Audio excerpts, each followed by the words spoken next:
welcome to the W Show, where we discuss the biggest talking points of the WNBL each and every week. And what a massive round we have already seen as I welcome in our panel tonight. My name is Jess Webster and I am alongside NBL champion and Women's Game Gurus head coach Damon Lowry. Damon, 2 rounds and 1 game left in the season and the top 4 positions are still up for grabs. It's absolutely incredible. It is up for grabs. That makes for an exciting run home for the top 4.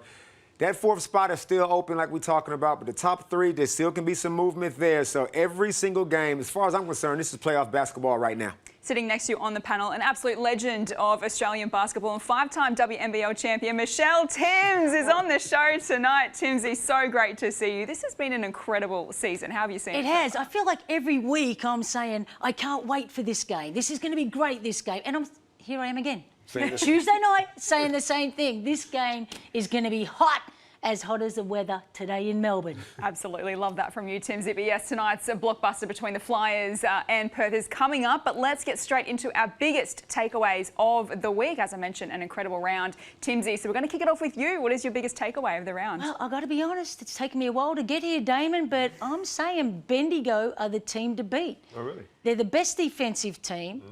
They play, I think, one of the nicest styles of basketball. They share the ball around. They're able to problem solve. This is what I love. They can problem solve everything that's thrown at, and you generally, because of that lady we just saw there, Kelsey Griffin, leading the show. So my biggest takeaway is that Bendigo, after weeks and weeks and weeks of not knowing and not being able to say who, I think Bendigo are the team to beat. The favourites, wow. Okay. Yep, they're my favourites. They got a shot? Oh, please, come on. They got a massive shot, no doubt about it. They're balling. And don't forget, they got the Le Borlase. They got their own. Another 3 big wins to Bendigo this week. What caught my eye, though, was Lauren Jackson. The GOAT was also asked about who her tip for the championship is, and this is what she had to say. Perth is, yeah, that's my tip this year. I think, you know, with Han, they're in a really good spot, so... You know, I think the fact having her in the middle just opens everybody else up, and they're such a talented group. She just makes it all fit.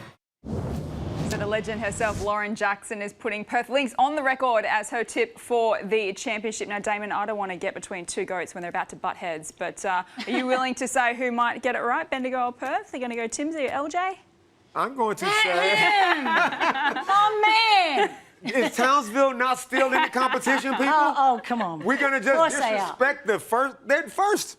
They're the best team in the league as of today. Right. So I'm not going to tip against the Townsville Fire. You played that perfectly. Even though all 3... Sweet. The championship will come out of one of those 3 teams. Okay. Love that. Here you go. What's your biggest takeaway of the week? Izzy Borlase kicked everybody's backside.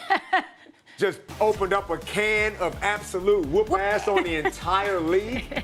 33, 23, 6 boards. Then she dropped a 42-piece. Nobody's dropped 40 all season. I said it at the start of the season. This young lady is so big time. We are so lucky that she's still here in the league. This is likely her last year because she's going to be in the association. And I just love watching her play. She doesn't have a scoring flaw. You have to hope she misses. You have to double team. There's not many people in the league, players in the league, that you would say, you just got to take the ball out of her hands. Just send a double. I feel stupid because I said to her, in this game, she needs to be able to shoot the 3 ball. She's shooting at 26%. Well, my goodness, since then, she's shooting 35%. In 1 week, she's turned it around.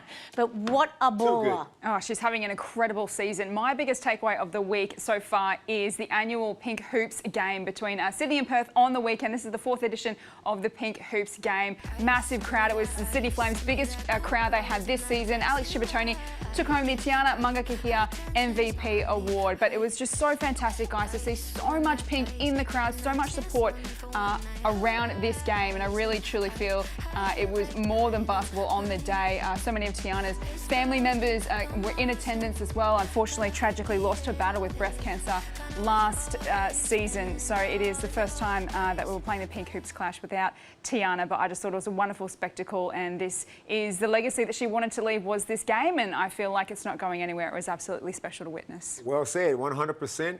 Long live the pink round. It was just fantastic to see. It was packed out in Kudos Bank Arena, so well put on, well displayed. Both teams played a great game of basketball, which T would have been proud of, so, yep, good stuff. And I love that you're wearing pink tonight, Timsy. I am indeed. I didn't think of that, but thanks for letting everyone know that. Love it, absolutely love the Pink Hoops game. Well, let's get into the round so far. As we mentioned, it was an absolute ripper. We had an extra game because the Bendigo Spirit and the Southside Melbourne Flyers played their game on Wednesday night that was rescheduled a couple of weeks ago. So as we mentioned, 3 big wins to Bendigo. Adelaide also got up over Geelong, Townsville Fire and Southside Flyers. That was an absolute ripper. The Fire by 3 points there. Perth, a really important win to them. And the Caps as well. Despite that loss, they are still in the hunt for 4th position. But let's go back to Friday night between Bendigo and the Caps. It was the Spirit by 17 on that night, Damon, and they just had too much class for the Caps. Look, the Canberra, they have been trying, but they are just up and down like a yo-yo. You don't know which team is going to show up on the day, whereas Bendigo Spirit have been consistent throughout the whole season. So the result was no surprise to any of us. Bendigo did what they were supposed to do. Canberra's got to hope the Flyers fall over. And that last game of the round probably is going to be, last game of the season, I believe, Canberra versus Flyers is going to probably determine the last spot. And unfortunately, on Sunday, they ran into Kelsey Griffin, Timsy, who was in a mood. She ended up with 20 points, the 14 rebounds, 3 assists, a couple of steals as well. She was incredible in this game on Sunday against the Caps. She really led from the front. She really did. She had a real pep in her step, and as she always does, leads fantastic. But it was the way she went about it. She definitely turned the clock back, scoring inside, outside, and it was pretty to watch. And she would have been happy about that from the last couple of games. Have been a little bit quiet. She's not always a scorer, but it sure does make Bendigo look that much better when she can put points on the board. She's probably not going to win the MVP award, Timsy, this year, but my gosh, she is probably the most valuable in that true sense of the word to any team really in the competition. I agree. I think if she doesn't make an all-star team at the very minimum, there's going to be issues. Well, the Caps, 2 losses to them in this round, but they still remain in the hunt for a top 4 position. They will play the Flyers next week, which is going to be an incredible battle. This is what their coach, Paul Gorris, had to say after their loss against Bendigo. We've got to take care of our own business. I think it's good in playing these tough games because we've played now Townsville, we've played Bendigo now twice, we played Townsville again. Is you want tough games to be hardened if we make finals. So you want these games. You want to be put in these situations where they're close games, where you have to be able to execute at both ends of the floor. And I'm loving that part of it. At this time, everyone kind of goes, "Oh, you got a hard road," whatever. Is we're embracing that part of it because we know that Townsville are going to be there, Perth are going to be there, Bendigo are going to be there. So, what better way that if we make finals to get us better and battle hardened against these top.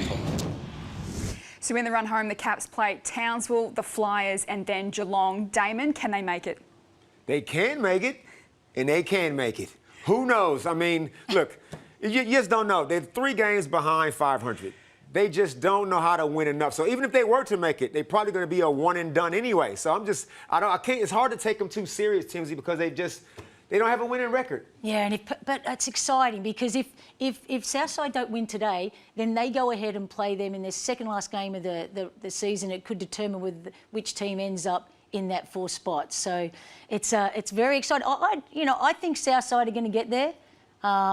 Caps have come home strong. They got Jade Melbourne back in, but I think Southside are probably the better team right now. But it's not over until it's over, Damon, so there's still a chance. But let's go back to Saturday night. Townsville against the Fires. This wasn't a great game. The Fire got the start against Southside, who came back late, just unfortunately couldn't get over the line in the end. The Fire by 3 points. What a game it was, Damon. It was a great game of basketball. What I like about Townsville Fire is they're winning from a variety of ways. Yeah. They can win the close game. They can come from behind and beat you. They can blow you out.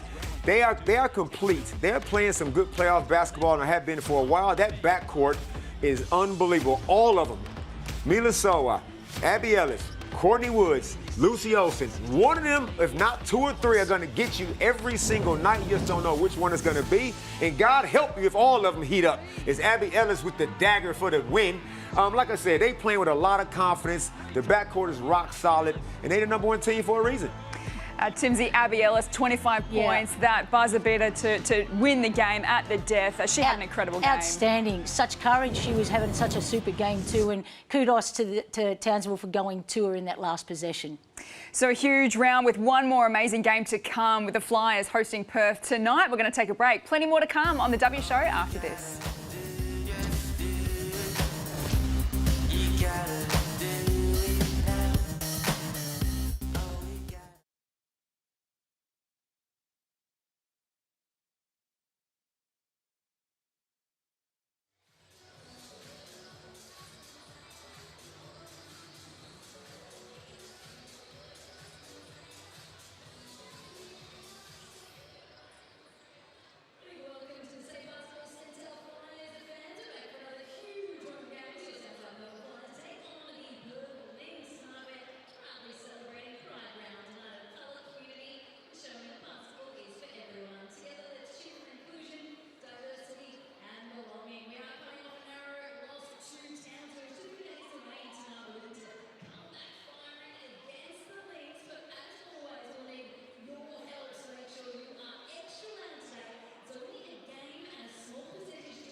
That's just no style. Can you give us some insight into why it is so important, visibility in sport, and what the WNBL are doing with Pride Round? Yeah, I think back to when I was growing up, it wasn't something that was really talked about. I didn't have many role models or people who felt safe being open and out. And so I think, you know, the world's changed a lot for the better in a lot of ways. I know the world can be a bit crazy at times, but being able to create platforms on sport that show that we care, we want people to feel comfortable, be who they are. I think it's a great opportunity. Partnering, I mean, I don't want to brag, but I feel like women's sport's been doing it quite well for a long time. So it's exciting to see the NBL get out. You know, seeing AJ's interview the other day with Ice was awesome.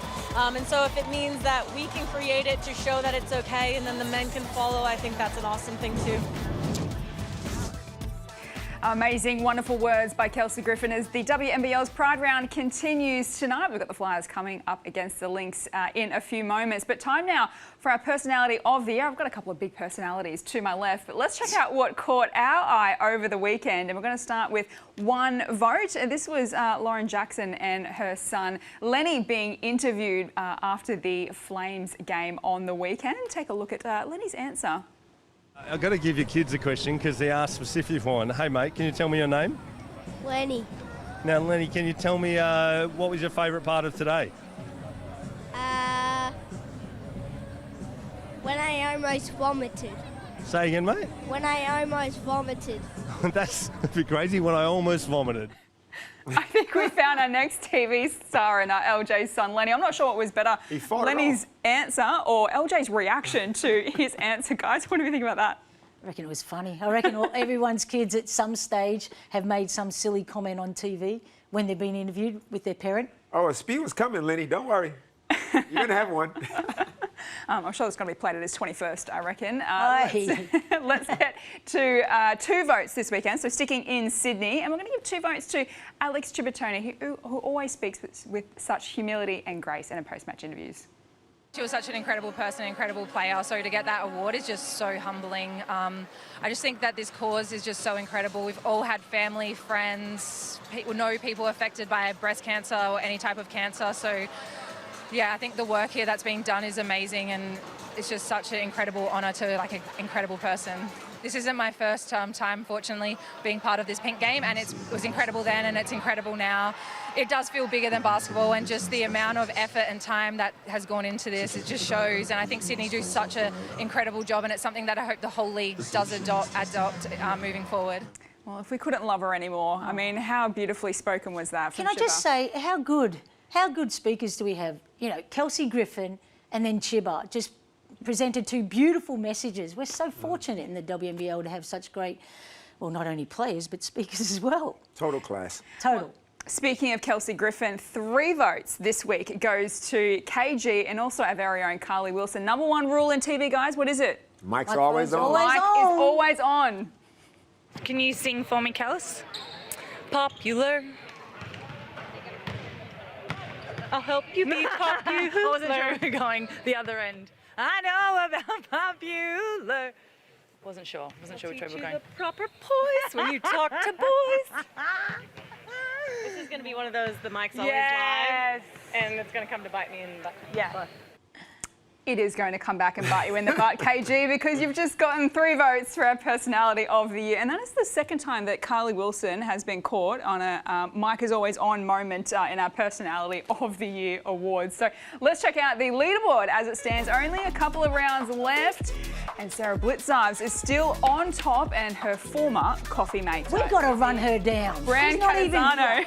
She's not even here. A few weeks ago, but it gets pretty tight after that. Carly Wilson's also making a run for it after that 3 votes as well. So she's up in the top 3, KG as well. So that is our personality of the year leaderboard. We look forward to seeing how that plays out. Only 2 rounds left, so let's see if Sarah Blitzarves can be caught. But let's get into our teams of the year at the moment, and we're going to kick it off with Timsy.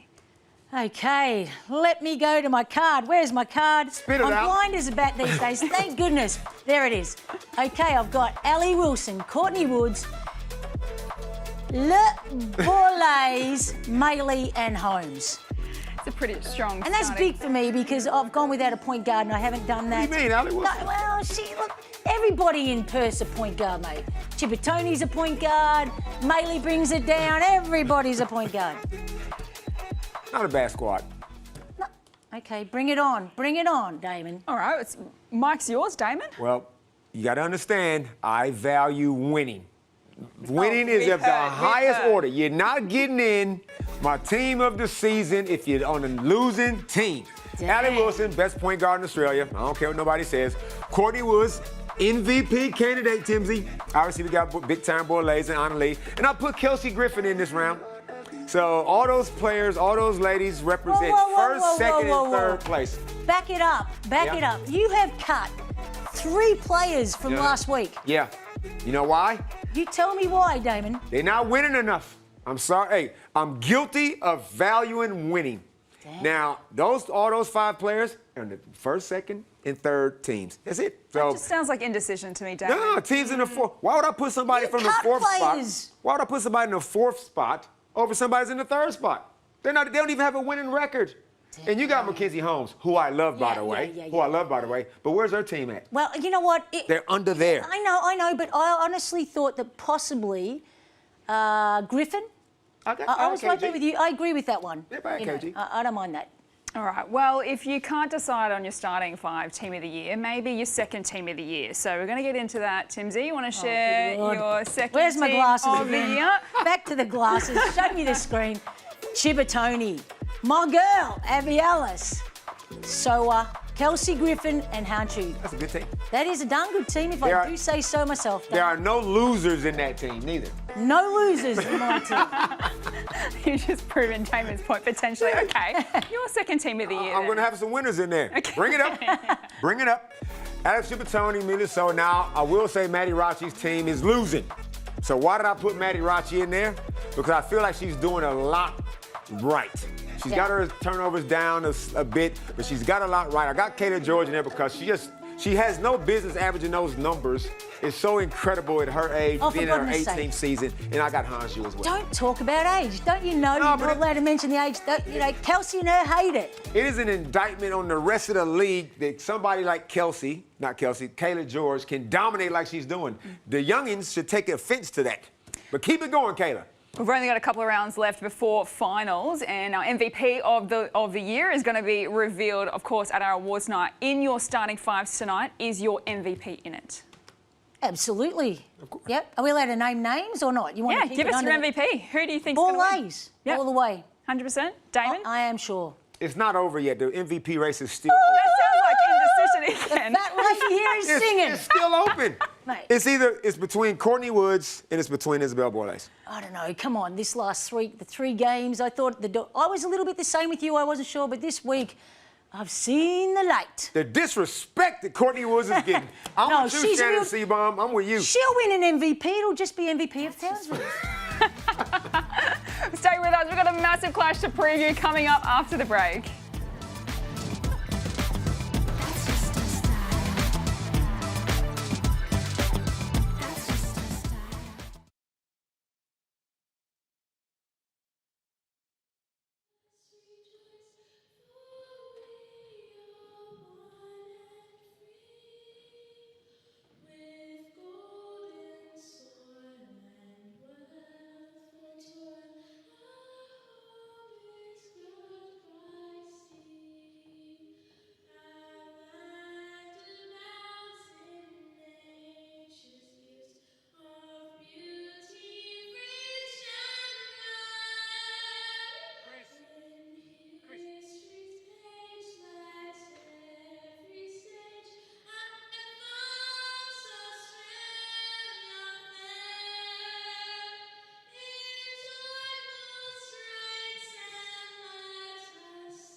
Yeah, like we haven't started well for a while, and you can't really draw a line on why. Again, like the two games in Perth were 4 and 6:30 p.m. or whatever they were, and today's a 9 a.m. game.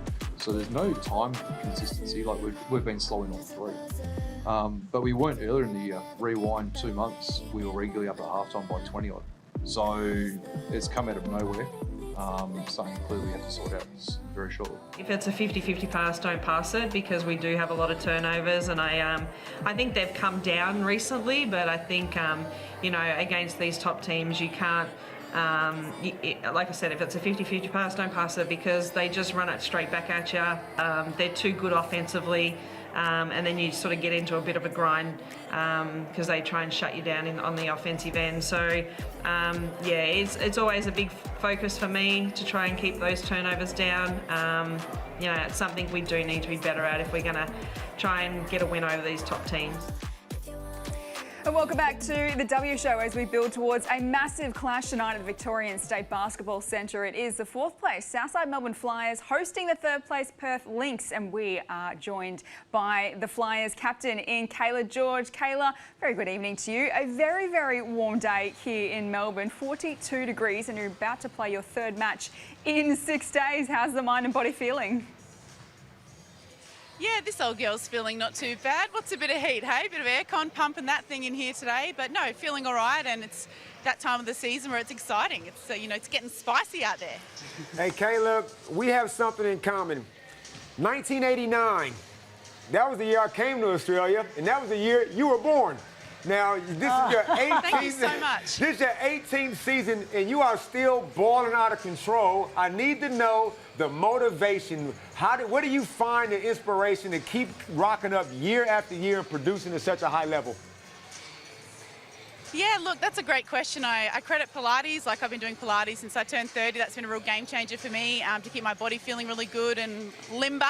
And also just, I still really enjoy it. I still feel like I give a lot of passion and love to this game, and it gives it back. And maybe it's because I act a bit immature sometimes to keep up with these young cats, but keeps me young and fresh. But no, honestly, I just really still have such a passion and a love for this game, and I feel like I'm still playing at a really high level, and just having fun out there. Kayla, you can only pick one player. I repeat, one player. Who is the most dangerous Perth player tonight? Oh, the most dangerous Perth player tonight, I think, would be Ali Wilson. She's playing really great basketball right now, and she's their engine. She's their energy giver, and she gets hyped. And a hyped Ali is a dangerous Ali, so we want to make sure that we don't give her too many moments to be hyped about. So yeah, they're such a dangerous team. They've been letting it fly from the threes so well this season, and on any given night it could be anyone, right? But I think Ali really starts their engine. Kayla, just in the background, there is Han Shu, who has been an absolute amazing recruit for Perth this season. We believe she's back playing tonight after missing the game against Sydney. How do you scout a player like that, and how, as a team, do you, prepare to take on a player of her calibre? Yeah, I've been playing against Hani since 2017-18 with the national team, so I've got a nice little friendship with Hani. And you know what I really love about the game of basketball? One of the many things is really respectful battles, like tough, respectful battles. And Hani's one of those players that I feel like we can go out and have a really tough, gritty, respectful battle, and it's going to be fun. I've had this game on my fridge calendar, circled. I'm really excited to play this game, and obviously for us, we need to make sure we're solidifying big dubs to make sure we're squeezing into those finals. So we're finally back home after a bloody 3,000-year getaway playing at every other stadium across the country. So I'm so excited to be back at SBC. And yeah, I'm ready to get rocking and play a respectful battle against the old Hani gal. Kayla, how would you guard yourself? Yes. How would you guard yourself? How would I guard myself? Yeah. Oh. That's so crazy that you're asking me that. I don't want to give away the intel. Don't answer. Don't answer. How I feel. Yeah, well, I like to shoot threes. And lately I've been backdoor cutting too, so I'm an element of surprise, really. Like, what else is in my bag? I don't know. I'm not sure. I like a long three, some logo threes. Whatever you give me, I'll take. If you're going to guard me one way, I'll just go do the other stuff. People don't typically think I like to play inside, but I can, and I will if I need to. Save that energy. But I don't mind a triple. Yeah. As you get older, you learn how to, play more mature and conserve your energy in certain areas on the court. But no, that's a great question. I hope I answered that nicely for you. Kayla, we absolutely love having you on the show, and must be said on the record, aging like a fine wine as well. We cannot wait to see you out there tonight and what is going to be a massive clash. Thanks for your time. Thank you, guys. Appreciate it. Kayla George, oh, how wonderful is she? Cannot wait to see her in action tonight. One player who loves the big stage. Tonight is exactly that, Damon and Timsy. Third taking on fourth. These are the meetings that they played earlier in the season. So Perth have won twice. They beat them by 3 in round 4 and by 17 in round 8. So it has been a long time since these two sides have played. What do we think the strengths and weaknesses are amongst these two sides tonight, Damon? Let's start with Perth. Their strengths and weaknesses. Well, the weaknesses are they can leak some points from time to time. On the defensive end, sometimes you can get out in transition and get some easy buckets on Perth. If they're not shooting the ball particularly well from the three-point line, they might be a little bit vulnerable. But offensively, they have the ability on any given night to put up 100 points. And that is always going to be a tough score for any team to beat. So Southside Flyers got their work cut out for them.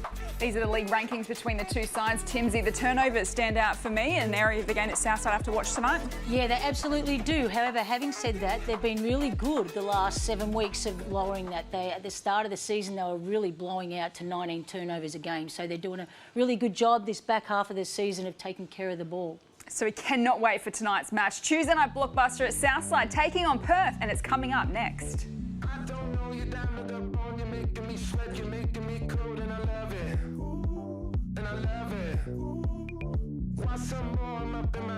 Touching the sky, feeling the flow, and I love it. And I love it. Welcome to Pride Round. Here's a Kuzo working hard inside off the glass for 2. Pride Round is important because inclusivity is one of the best things that sport can bring. KG, for KG, you can't let that happen. To me, Pride Round means celebrating who we are. It shows that the WNBL is an inclusive space. And it's great as a league that we acknowledge it.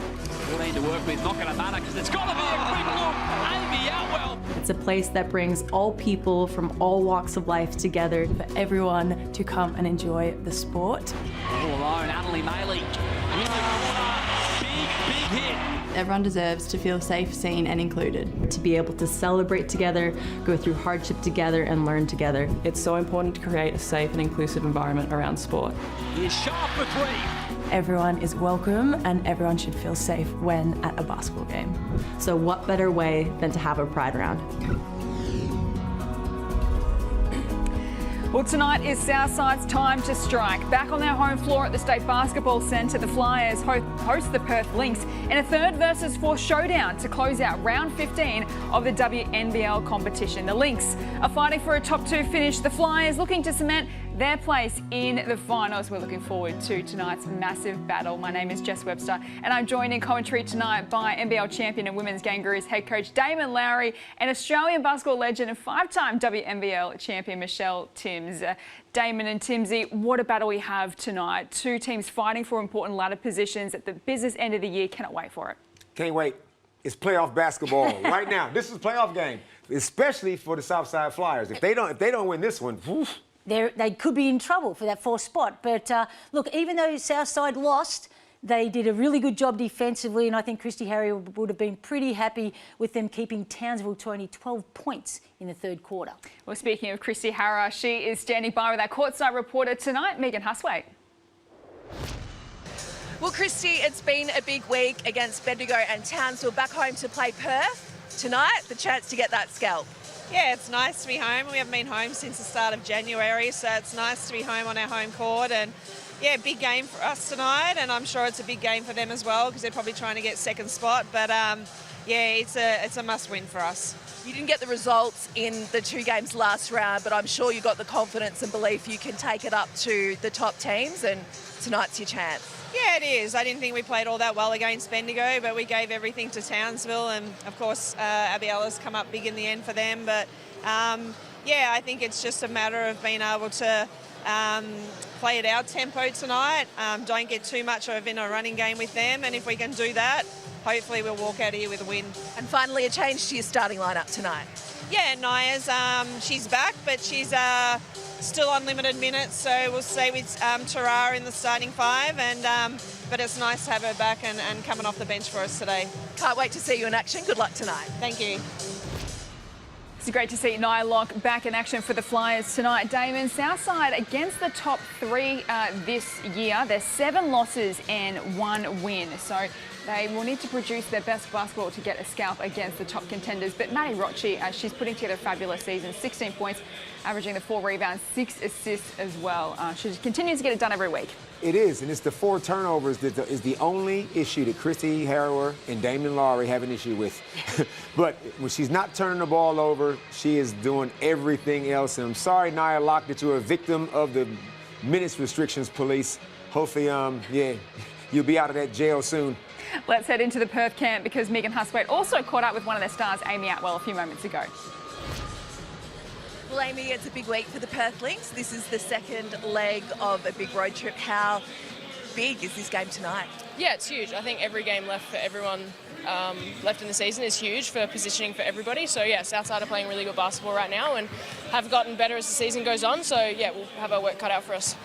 Ryan said that the offense was like running through mud in the first half against Sydney. What does your best offense look like tonight?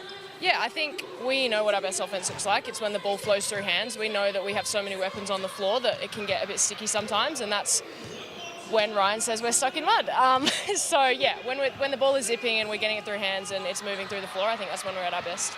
And you've got a great record against Southside personally. Do you feel that? Do you know that when you're out there? No, I don't know that, so thank you for that. But, yeah, no, I mean, we approach every game the same. Like I said, they're playing really good basketball right now, so we'll go out there and give it our best shot. Looking forward to seeing you guys in action. Thanks, Amy. Thanks, Weeks. Yeah, they got a whip, they got a squad, they got firepower. But this lady right here, Allie Wilson, I affectionately call her a gangster. I mean that because she will rip your heart out. She has the ability to guard you, but you don't have the ability to guard her.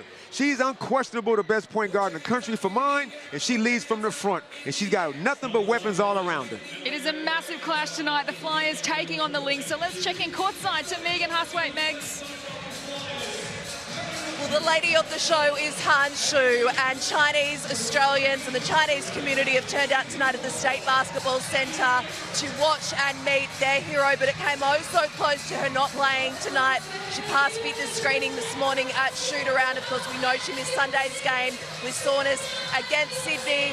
So many little Chinese Australian kids here who are beginning their junior basketball journey I spoke to before the game. They are so excited to watch her live. The parents have made the journey over. They're in Australia at the moment, and also members of the Chinese embassy. So many fans, so many signs, so many flags. Let's hope she puts on a show for the crowd here tonight. Damon, watch this tap. Oh, usually Perth score in transition every time Hanshu takes that tap. So Hanshu back in action tonight after missing their win against the Flames over the weekend. Starting fives to both sides. George, Rochi, Reid, Peters and Bourne for the Flyers, and for the Lynx, Wilson, Shibatoni, Shu, Maley and Atwell. It's Kayla George looking to go inside to Peters, kicks it out to Bourne. She's been in fine form. Can't get the first one to drop. I wish she early rebound to Maley. I wish she just would have caught it and shot it, because Hanshu sucked in, tried to help when there was no real need to, and Izzy just hesitated briefly. Well, it's interesting that Shu's taken Izzy because they think that she's a not as good three-point shooter as Kayla George. So they'll dare her to shoot it. Maley, an early three-point attempt is off target as Peters cops one. Again. In the same spot? Same spot, 2 games in a row. Let's have a look. Yep. Oh. Unfortunate. I say lightning doesn't strike twice.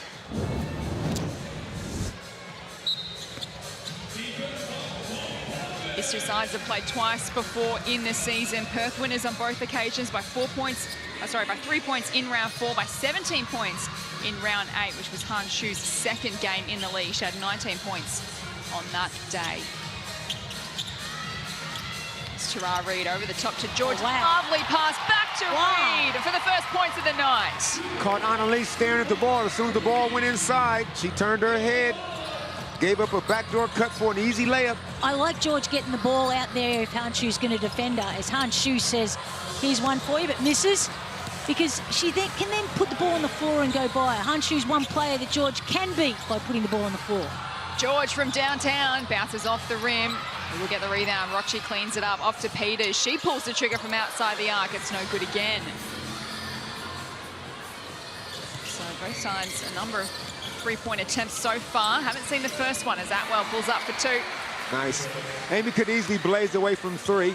Nice little shot fake. One dribble pull up. Want to get some easy buckets first before you start maybe blazing away. George, again, another assist to Bourne. And the #1 team for assists this season. And we've seen a couple of rippers early from the Flyers. Big thing when you play Perth too, Damien, is you need to be able to quickly make changes in your offenses according to what they're running at there, and you have to know what defense is coming. Yeah. Shibatoni blocked by George. And Hanshu's got to know most teams are going to try to bring her out on the perimeter. Yeah. and keep her away from the offensive glass, defensive glass. She got to have her head on the swivel. Giving up an easy back cut, not good. Wilson to inbound, goes to Shu, hands it to Chibatoni. Works away inside, up against Reed. He defended well initially and then gives away the foul. If we had $1, Timothy, for every time Chiba just casually got inside the key, took her time, turned around, yeah, we'd be loaded. Hey, she was unreal in that last game against Sydney. If it wasn't for her, they would have found it hard to win that game. In the first half, she kept them alive with her penetration, getting in the paint. But I tell you, without Han Shu, that Perth defense had more holes than a shower head, Damon. More holes than a shower head. They couldn't contain anything. Chivatoni, 16.6 rebounds, 5 assists and a block against the Flames on Sunday. She's 2 from 2 early at the line. Scores a level, early stages, first quarter at the State Basketball Centre. Final match, around 15. Bourne comes up short. Looked like Perth tried to go into a little bit of a 2-2-1 there. I'm not sure if that was going to end up being a zone, because they do play a lot of zone, Perth. Try to protect Hanju and Yamira Morris when she checks in. Wilson from long range. Again, haven't seen our first triple go down. Let's see what the Flyers will do. Peters off to Bourne. Reset through Peters again. Hands it off to George. Now they go to Rochi. She lets it fly, and it's also no good. Sweeping pass from Maley is chopped off by Rochi, who sends it out of play. What are you noticing early, Damon? Nothing. Not much, Jess. A lot of missing at the moment. I'm not liking the amount of threes. You got to make sure you aren't afraid to attack the rim when you play Perth, and I think Townsville showed everybody that. There we go, in the key. Thank you. Good defensive transition. Sorry, good offensive transition by the Flyers and poor defensive transition by Perth. Chivatoni drives away to the rack for 2 more. It's only a matter of time. These two sides continue to trade blows. So you're not seeing the right shot selection early, Timsy, from outside the arc? I just like a little bit more penetration like we're getting now. Oh, no. Whether it's pass penetration, that's 2 on Atwell. Pass penetration or dribble penetration. And they were in a 2-3 zone. And, yeah, Amy just crowded Kayla too much, and Kayla just ripped through. That was an easy foul call. Yeah. And Ryan Petrick immediately subbed her out. In comes Steph Gorman. Well, speaking of someone who lit it up in the last game, unbelievable from the 3-point line, and really steadied them when they were having a poor night shooting against Sydney Flames. That rolls out from George. There'll be a foul. Steph Gorman, 17 points she had off the bench against the Flames. And you're right, Timsy, she came alive in the third quarter. They had 2 3-pointers at halftime. Yeah. Gorman came out and knocked 3 down in that third quarter to give them the ascendancy. Well, in that game, Wilson and Atwell didn't score in the first quarter, which is unbelievable. Scores a level halfway through this first quarter at the State Basketball Centre. Rochi, a little fumble, kicks it out to George, steps around Atwell. And finally, we see a triple go down. Caught Maley gambling. Annalise sagged in, then closed out poorly. Nice little sidestep. Yeah, Kayla gets an easy triple to go. And that'll get the crowd involved. Maley hands it off to Gorman, who had a hot hand against the Flames. Handing it off to Shoot. Missed that game with back soreness. Here she is getting an early bucket. That's sweet. Catch the ball, elbows high, raise it up over your defender. It's that easy. You like what Kayla said about how they have a nice, respectful... Yeah. How does she describe it? I like the way she said it. There's a friendly rivalry. Yeah. I don't know, but whenever I played anybody, I hated them. There's nothing friendly. George underneath the rim, rolls in.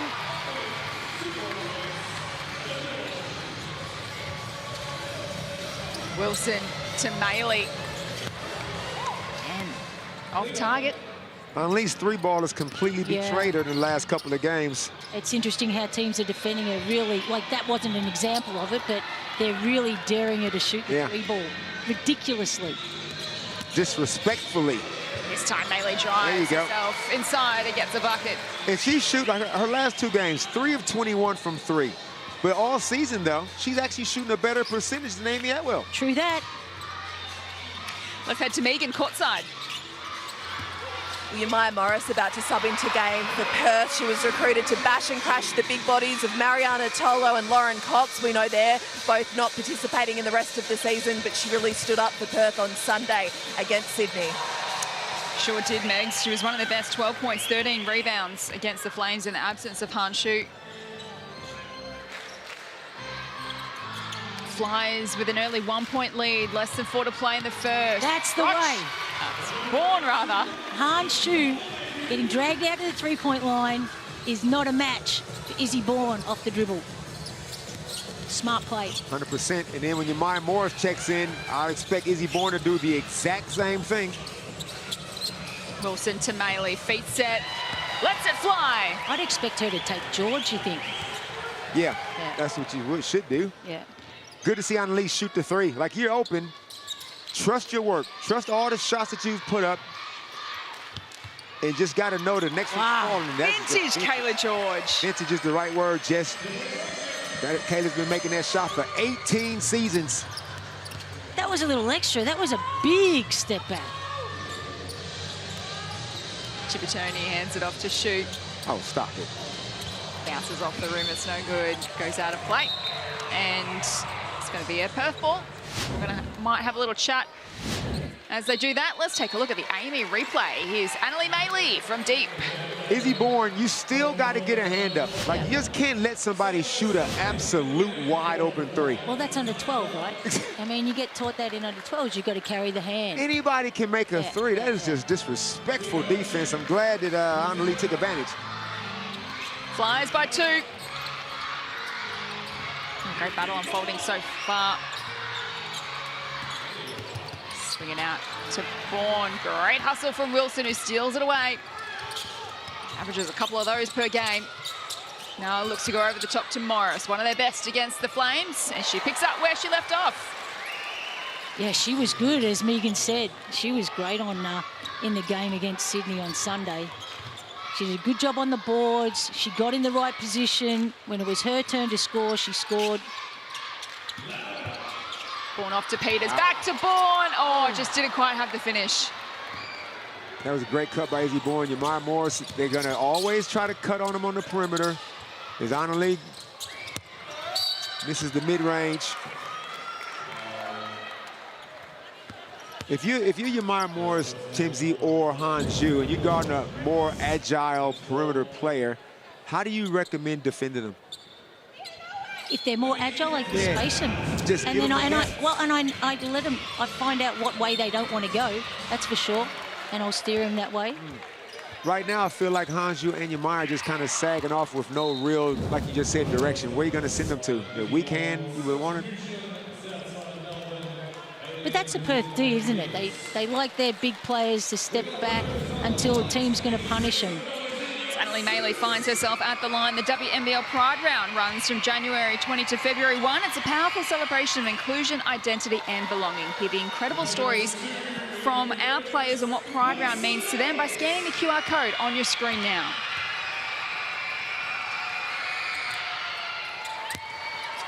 Good start to Annalie Maley in this contest. 9 points, 3 rebounds already as Perth edge their way in front by 2. Here's a turnover. Wilson to make them pay! Perth Lynx threw up a quick little 2-2-1. Timsy on the score. Yeah. Willie gets the steal, just comes down and just raises up from deep. They're out to a 5-point advantage. Flyers go to Bourne. Wanted to go back to Rochi. And it's come unstuck as Gorman fires it off to Maley. Runs it down the floor. Score over the top to George. It's Bourne over the top to Morris, rather, and Bourne rips it away. Great job by Locke there defensively. Locke has missed the last 2 games. George bounces off the rim, the rebound to Maley. I love the way Kayla just turns and faces you as if she's not going to do anything, and she just has that real quick release. Yeah, I know, but you got to keep your hands up. And the rest of her teammates need to know that shot's going up. There was no one crashing the glass then. Graham into the corner to Maley. Can't get it done. George gets fouled. This pace, Timsy, what do you reckon? I feel like this is a Perth Lynx pace, and I don't think this is what Southside Flyers want to do. Happy to run on a stop, on a miss, on a turnover. Yeah, but if this game gets up and down. Yeah, you don't want to get into an up and down game. But it's important they still push the ball when they can. But this is causing them to slow down. Let's go down to Megan courtside. Or not. Well, Ali Wilson put the three fingers up when she made that three, and she told our colleague Bet Cole that confidence to celebrate when she makes those big shots is something that's come with her maturity, and it's great to see her playing with such passion. Certainly is, Megsy. She's having a great season, averaging the 14 points per game. Here's Gorman, who had a hot hand against the Flames. That one rattles out. As we enter the final 15 seconds of a pulsating opening quarter here at the State Basketball Centre. Perth 22, Flyers 19. Haley Andrews is wide open. Nobody's guarding. This is a 2-3 zone. If they move the ball, there'll be a wide open shot. Oh, wow. Rochi to Kayla George. Couldn't complete the reverse. It spills to Rochi, and it rattles out as the seconds tick down to quarter time. What a start to this blockbuster Tuesday night contest. It is the Perth Lynx with their noses in front at quarter time. They lead the Southside Flyers 22-19. Second quarter coming up next.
Plenty on the line tonight between Southside and Perth, and we're getting a taste of perhaps what finals are in store for us in a couple of weeks. In the opening quarter here at the State Basketball Centre, Perth 22 leading the Flyers 19. Jess Webster with you in commentary tonight alongside Damon Larry, Michelle Timms, and courtside for us is Megan Husway. Down to you, Megsy.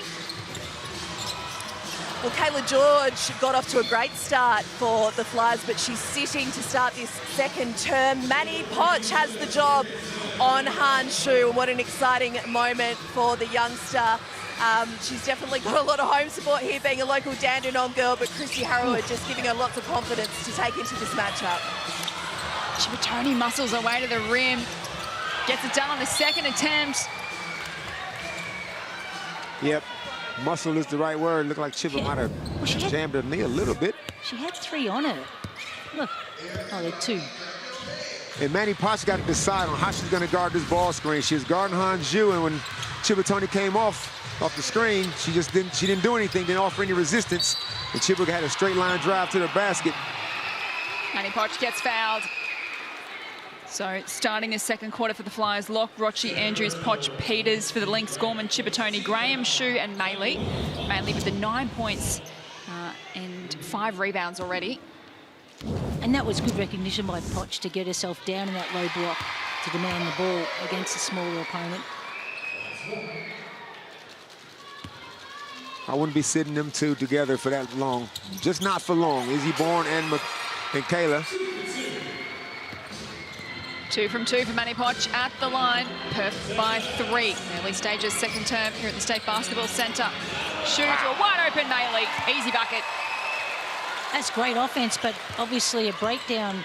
I couldn't quite see where that player's man was unless they overhelped. Hanju popped on the pick and roll. Yeah. She didn't pop. I mean, she didn't roll, she popped. They tried to rotate over and just completely left the backside wide open. Is Manny. From deep, an early triple to Manny Poch. What she does.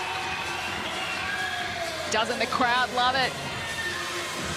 So they came here to see, Damon. I don't know.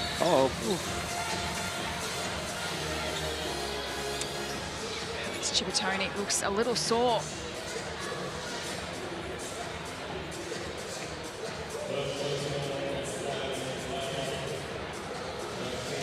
She gets help to her feet now. Hopefully she's okay. Yeah, and Hanshu's smart, right? Like she sees Manny how they're defending that on ball with Poch deep, and she's like, I'm popping this time. Yeah. I'm not rolling down there. What you want me to do?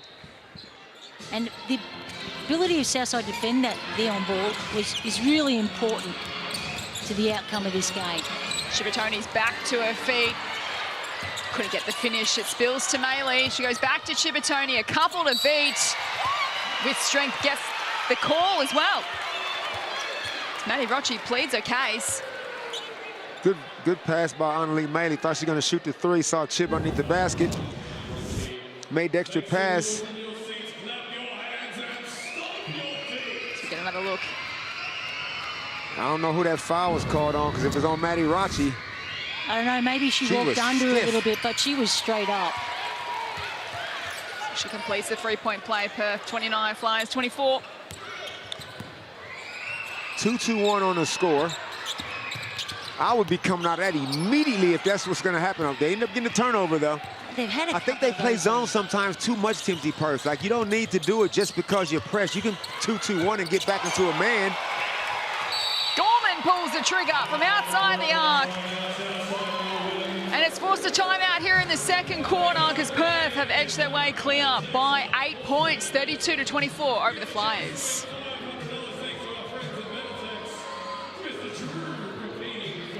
So Steph Gorman, when the game was in the balance in the third quarter against the Flames on Sunday, she came out and went whack. 3 triples in the third quarter to give Perth the ascendancy. And she's causing headaches already here. Designated shooter, Steph Gorman. Everybody knows it. Yeah. And it's just lack of awareness, lack of detail on defense, Timsy. People are just getting lost on defense, giving up wide open things under the basket, giving up back cut. It's just a little bit of everything, which obviously would drive Harrower nuts. Absolutely nuts. Especially going into this game, defense was a really big focus for him, as she mentioned in the interview.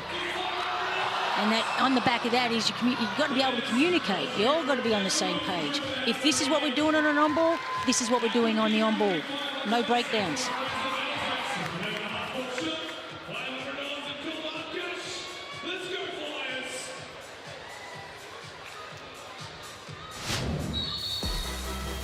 She was one of their best players against the Flames on the weekend. Here's Steph Gorman from outside the arc to force a timeout here in the second quarter because Perth are running hot against the Flyers. They currently lead by 8. What did you see, Tim? Point and case right there, Dane. Yeah. That knowing the scout, like you spoke about. Haley Peters going under the screen. There's a price to pay for that. Like Rochi going under a screen on Alice. Let's head courtside to Megan, who was around the Perth huddle at that timeout. Megsy, what did Coach Ryan Petrick have to say? Well, he was getting word from his staff who were checking on Alex Chippertoni. She's got a black eye that's already popped up after that incident with Nia Locke, and Nia Locke putting the lock into the lockdown on that big roll tonight. And Perth also just preparing for the inclusion of Kayla George, who's back on court now. Thanks so much, Megsy. Perth by 10. Chibatoni just getting everywhere she wants on the floor. But what's that? I think Southside are just struggling with how to defend the on-ball. I mean, you can't hit the screen. You've got to jam up and go over. Or if you hit the screen, it's got to become a switch, unfortunately. Good defense from Maylee. Flyers under pressure at the moment. Chibatoni looks to settle things down. She's got 11 points alongside Maylee so far tonight. Working on George, hands it to Gorman in the corner. She is on fire! That is 2 breakdowns on defense by Haley Peters, just getting lost. Steph Gorman's playing hide and seek. When you find me, it's going to be a 3-ball in your eye. 13-point lead now to Perth. And that's an offensive foul going against Peters. The Perth win the ball back again. That's a little tough. It's a little tough. Have a look at this one on the replay here. So what do we think, Timsy? Was it that? Here it comes. It's a slash arm. Absolutely not. No, that's a horrible call. Absolutely not. It's a horrible call. But that happens in basketball. Perth full of momentum.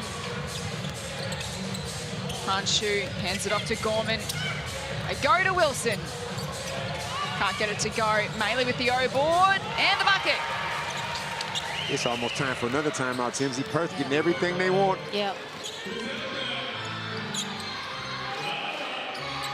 Only scored 5 points in their second quarter. The Flyers. Here's Rochi working hard towards the rack. She gets the foul. Off to the line for a pair. A very late whistle.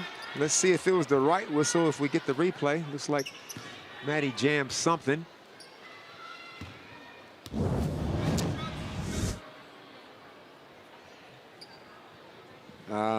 Looked like she just landed and fell. And the referee thought, well, I don't know. And this is the worry, you know, when Southside feel scoreboard pressure, like that was still 18 seconds on the shot clock then, Dame, when she took that drive against three people. You know, so they've really got to think about. As we see Hanshu coming to the Perth bench, we'll have to get Megan Huswaite to be all across that. That could be big news if Han finds herself injured. So we'll get Megan to give us an update as soon as she can. We stay with Maddie Rochi at the line. Does Perth need to keep this Southside rather need to keep this scoreboard ticking over. She's 1 from 2. Maylee finds herself with another rebound. That's number 8, plus 13 points, and she's running downhill, and that's where Annalene Maylee is dangerous. Dangerous at both ends. Getting that rebound and running it down your throat. And surely that was on the scout, on the try and keep her off the glass initially. They find George underneath the rim. Misses the first attempt, gets it done on the second. I'll totally get Annalene getting the defensive rebound. That's nothing new. But to go 94 feet and get a layup, that is team defense at its worst. Gorman for 3. Not this time. The rebound to George. Hands it off to Rochi. Perth 41, Flyers 27. Bourne. Nice finish. Good pass. Ryan Patrick said, let's have a quick little chat about this. Cut the lead to 12. 5.5 to play in the second. Perth 41, Southside 29. So Southside against the big 3 this season. 1 win coming against Townsville in round 3 by 6 points. They've lost the next 7 games against the top 3. That's Perth, Bendigo and Townsville. So they're 1 win and 7 losses this season. As we just take a look at this incident here with Han Shu, which may have caused her to go to the... Oh, yeah, you can see her just... Was it leg buckling under her, potentially the knee, and maybe looking at a hyperextension here. So we see Han Shu heading to the rooms with the trainers. Well, fingers crossed, because we've seen more injuries than we care to. But Perth Lynx are not going to, that's not going to affect how they play, their style of play, that is. I guess the confidence they can get from that is when Yamaya Morris played in the absence of Hanshu against the Flames. She really was great for them. So they've proven they've got the depth there. But let's go courtside and get the latest on Hanshu. Megan Huswaite. So Han Shu and the Perth physio have made their way to the Lynx room. She has both her knees taped up, but the tape has been removed from her right knee, which seemed to be causing her discomfort. I'll aim to get an update on her at half-time. I was in Christy Harrower's timeout. She's certainly frustrated with how this second quarter is unfolding. She said, girls, it starts on the defensive end, and they are outworking us right now. Isabel Bourne was just having a bit of a blood rule, but she's obviously back on now, and they're going to need her down the stretch of this second term. Bit of carnage everywhere. Thanks, Meggsy. So take a look at this offensive foul called against Jemima Morris. Yeah, she wasn't quite set. Willie probably should have slowed down with the ball and let her get set, and there's a turnover. Turnover. Maley to Atwell. They swing it across to Gorman. Loves it from there. Ka-chang. And it's another timeout.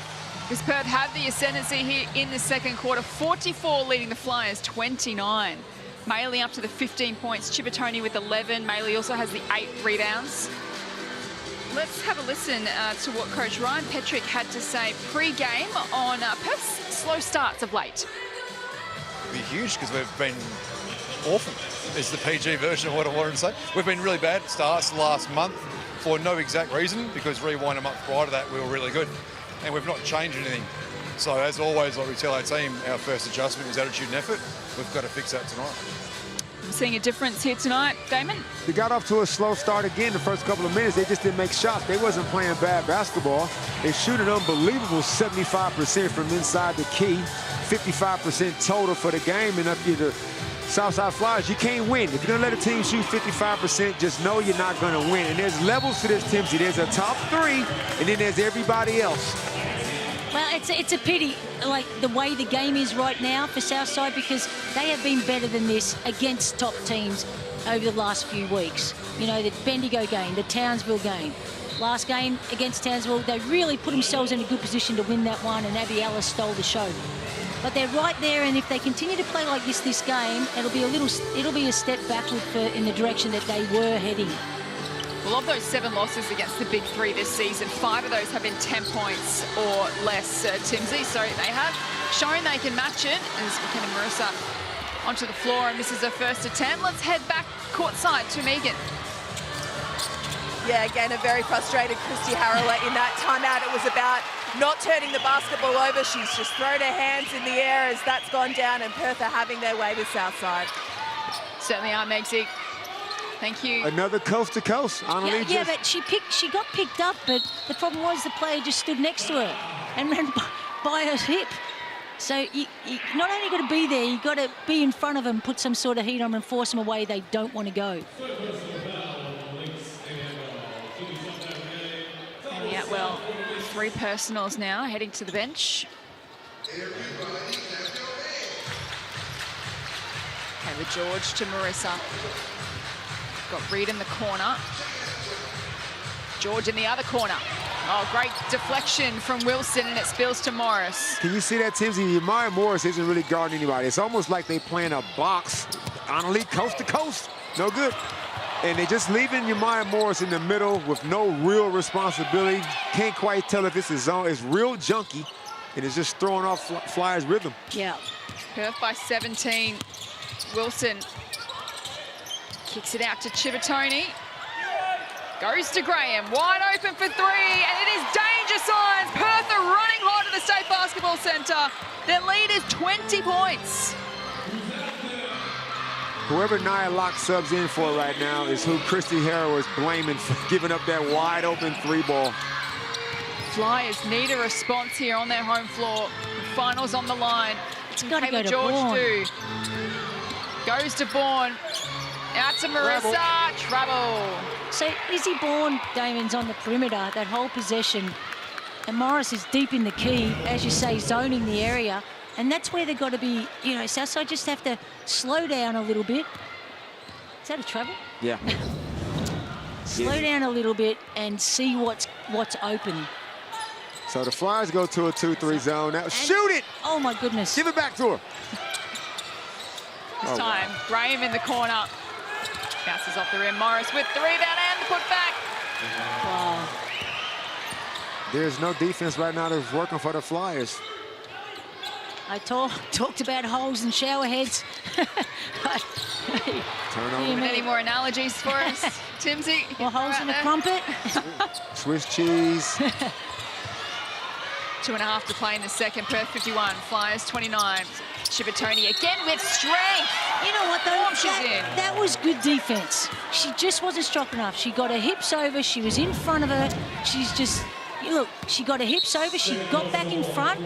Like, that's really good on-ball defense, except Shibatoni's just a beast. She's bully ball. That's why I would like to see come back into vogue in the fashion, a hard show on the ball screen. Instead of playing drop D, a guard is not going to be able to get over that screen if they get hit a little bit. Just show hard, make the guard take a dribble back, and then recover. They don't do that no more. Yeah. Or the good old-fashioned trap, Damon. Or that. Give me a trap. But that takes some serious communication and rotation out of that.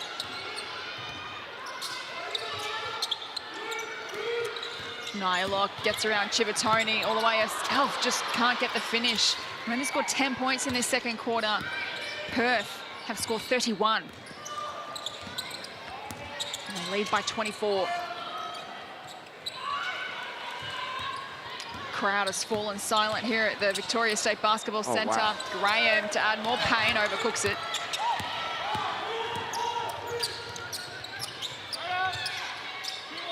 Block to George, and now Rochi.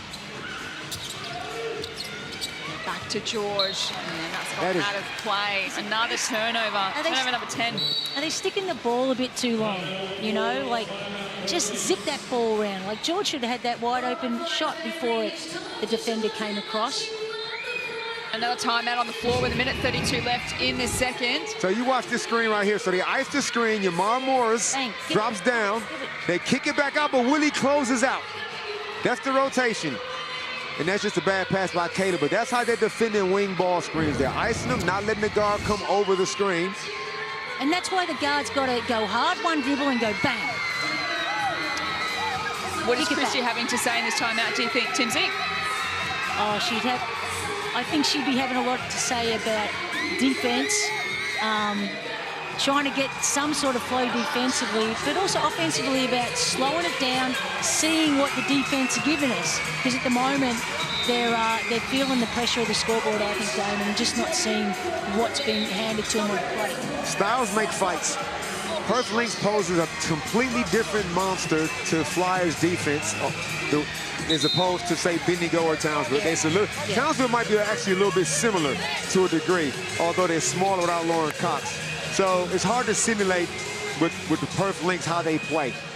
In saying that, you are who you are at this stage in the season. Southside Flyers, this is who they are. They're 9-12 on the season, if I'm not mistaken. Sorry, they're 8-11, soon to be 8-12 the way things are going.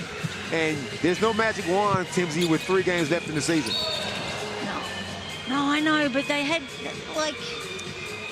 See, I'm going to try and go to bat for them because when they came back after Christmas, the last 7 games, they've been so much better. Maybe because they were so poor in the first part and so frustrating, but that's a tough foul. But, yeah, I kind of really felt they were a slow train coming and getting it together. And this tonight's disappointing, but...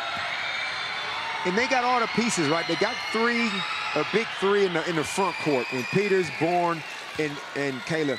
But Izzy Bourne is not involved in the offense right now. I don't know why. You got your guards, you got some perimeter shooting, but as a collective, it's like they don't know where to really go with the ball. See what they can do in this last 90 seconds to give themselves some confidence heading into halftime. Perth have blown them out of the water here in the second. The margin was just 3 at quarter time. It's now 25. Shot clock down to 5. Rochi hands it off to Bourne. Another 3 ball. I think off target. That's 2 from 12 now. 17% they're shooting from 3-point range. I think they get in that room at half-time, and these problems are fixable, I think, especially down the offensive end. Defensively also, but Christie will point what's happening on the court right now, and they'll hopefully pick it apart in the second half. I thought that pass that Maddie Rochi just made Izzy Bourne, she should have shot it. She hesitated. pause, and then it kicked it out, and then Maddie Rocha goes, uh-oh, I got to go one-on-one against Alex Wilson. That ain't going to happen. So it's some indecisiveness that's crept into the team, too, now. Yeah, but, you know, you've let Perth get 56 points in, you know, we've still got a minute to go. So, you know, there's a bit to talk about for Christie. She's got to pick her poison and get some key points that they can fix. Tara Reid wide open for three, makes it count. They're playing 5-on-4. Jemima Morris is not leaving the key. Yeah. So if you can make shots, you can get back in the game when she's on the floor. Foul. It's a foul. So they'll win the ball back, the Flyers. 37 seconds left in the second quarter. The margin was 3 points at quarter time. Perth have put on 34 points to 13 in this second term. Really take control in enemy turf. Peters. If you can make shots, Timsy, Jemima Morris is not coming out of the Google logo. Yeah, and also, you know, Perth doing this with Han Shu, who has only played 10 minutes all up of the game. Currently off with the knee injury, so we'll get an update with that at half-time. Wilson is no good.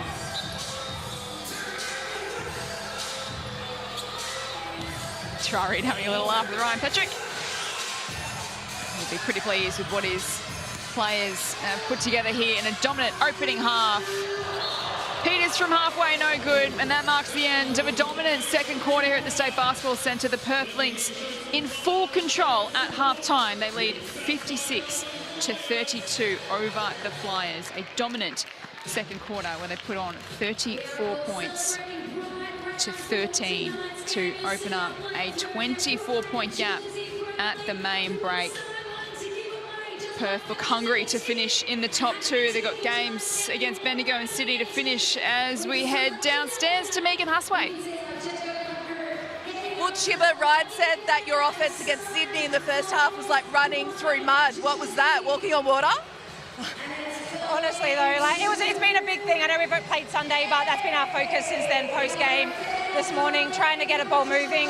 Our defense has picked up a lot in the last few weeks, but it's just been getting the ball through hands and getting good shots. So the defense to hold them to 32 with so much firepower, that must be impressive. It is, obviously. We know how good they are. We came out ready to play, and we just hope to lock in and continue that in the second half. We know that they got so much talent, and yeah, that's not a reflection of their ability. And you're here for a week in Victoria. You've got a souvenir with a little shiner on the eye there. Oh, she got me good. That's all right. A bit of physicality is always good. Maybe it woke me up a little bit. I don't know, but it's all fun. Thanks, Chipper. Good luck in the second half. Thanks. She's a good spirit, is Alex Chippertoni. 13 points for her at half-time. What a dominant half it is from the Lynx. Don't go anywhere. Our superstar experts, Damon Lowry and Michelle Timms, will analyse the first half coming up after the break.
That's just our style. Welcome back to the State Basketball Centre, where the Perth Lynx made a statement in that second quarter. They piled on 34 points to 13 to blow this match wide open on Tuesday night WNBL hoops. They lead at halftime 56-32. Jess Webster with you alongside Damon Lowry and Michelle Timms. These are the match stats to halftime. Perth made a statement in that second quarter, Damon. Perth made a statement. It was only a matter of time. There is, I don't want this to sound too harsh, because on any given day in a 40-minute game, anything can happen. But in saying that, the Perth Lynx are a serious contender for a championship, and the Flyers have not even came close to winning 550% of their games. This was probably going to happen at some stage. Everything has to go right for the Flyers because they're outmatched. That's okay. You can be outmatched and still win. They're turning the ball over. They're not making shots. And their defense is very holy. Holier than thou, Timsy. These are the Hungry Jacks halftime highlights. What were your key takeaways from that first half from Perth, Timsy? Oh, Perth were just, I think the changing defence has really upset Southside, and they got to do whatever they wanted. Chibatoni led the way, putting the ball on the floor, and the on-balls caused Southside a bit of headaches with how to defend that and allowing too many options for Perth. But yeah, they're looking a darn sight better, Damon, than they did against Sydney on Sunday afternoon. That's for sure. They certainly did. They looked a little flat early against the Flames, and they've shown that a couple of times throughout the season, Perth, where they haven't brought the energy. But it's a different story today. Let me explain something to you, Jess. Go for it. Sometimes when you play it against an inferior team, and I say inferior in those quotation marks, sometimes it's hard. You play down to the level of your competition. Tim, you would notice. Look. You play against a tougher team, you get up for it, and you play against a team that's not even a chance of making the playoffs, it is human nature to relax. So, of course, Ryan Petrie doesn't want that. I'm going to say something. Come on, say Tom Maher used to always tell us, when you play a team that's... You cannot drop to their level. That's a sign of a great player and a great team. So I'm going to rebut you a little bit. It's human nature, but the good guys don't do that. Yeah, they did on Sunday. But then Perth put the foot down. Yeah. Now the foot is down. They did. They certainly did. So did Annalie Maley in that first half. She's got 17 points and 9 rebounds to half-time, just casually approaching a double-double as she always does. She was gifted a couple of buckets in that first half with some poor defence from the Flyers at Timsy, but she's putting together a strong first half nonetheless. Yeah, she is, and she's just a monster. Continues to be a monster on the boards, and in your scout for Perth, you're talking about stopping Maley, not stopping her because that's not possible, but limiting her impact. When keeping her off the glass, offensive glass, and then making sure that you stem her in the quarter court at all times. You've got to know where she is. These are some of Kayla George's highlights, Damon, from the first half. She's got the 9 points, 5 rebounds, 4 assists as well. I mean, she always does a little bit of everything for her side, but she probably needs others around her to come with her. And it's not enough. Like right now, Kayla's with her 9 points, like you just said, not enough. If you're playing against the Perth Lynx, you need more. You need more from everybody. I would be making a focal point of Izzy Borlase. Izzy Borlase came into this game averaging 16 points. She's got 7 shots. I would try to get her more involved. When Southside Flyers are at their best, Izzy Borlase is playing good basketball and taking that scoreboard over. This is Blackmore's head-to-head. Kayla George up against Annalie Maley. So the 2 leading scorers of their side so far today. Both of them averaging a double-double this season. So Kayla George averaging the 15 points, 11 rebounds. Southside Flyers shooting at 20% from three-point range so far today. One person who has had no issues from that range is Steph Gorman. She did it last week against the Flames, and she came out here in the second quarter and knocked down a couple. She's really found a rhythm in the right time of the year, Damon. Steph Gorman can shoot the ball, always can shoot the ball, and she is getting wide open right there. Like, who's guarding her? It's a training session. You know what I mean? That's exactly Timsy. So we saw Haley Peters on 2 occasions. Like, look, she's only made 3. But I'm just saying, they're wide open threes. Yeah. And that's when I know that your defense and Christy Harrell will be absolutely spewing that they're not, you know what I mean? They're vomiting, as Lenny Jackson would say. So the Southside Melbourne Flyers have some work to do at halftime. They're staring down a 24-point deficit against the Lynx with their finals chances on the line. Can they make a comeback in the second half? You'll have to stick around and find out.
Welcome back to the Victoria State Basketball Centre. A huge second half to come as Perth fight for a top 2 finish and Flyers fighting to keep their season alive. Jess Webster with you alongside Damon Lowry, Michelle Timms and Megan Huswaite courtside, who is with a very special guest. Mexi, over to you.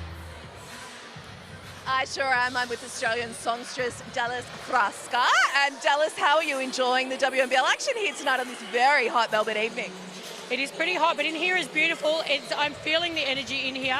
Super excited to be here. I'm getting all inspired by the Amazonian incredible athletes on the court tonight. It's my first time. Well, it's a great time to have your first time. You are going on a national tour with Sarah McLeod shortly, and it's for a wonderful cause. Can you tell us a bit about the meaning behind the music? So we've decided to try and attempt a low emission sustainable tour. So we'll be catching trains, maybe a horse and cart here and there. We will be doing lots of sort of things to help try and keep the low emissions down and hopefully inspire a whole bunch of bands and also play a whole bunch of rock and roll. It sounds awesome. Great to see you here courtside tonight. Good luck with the national.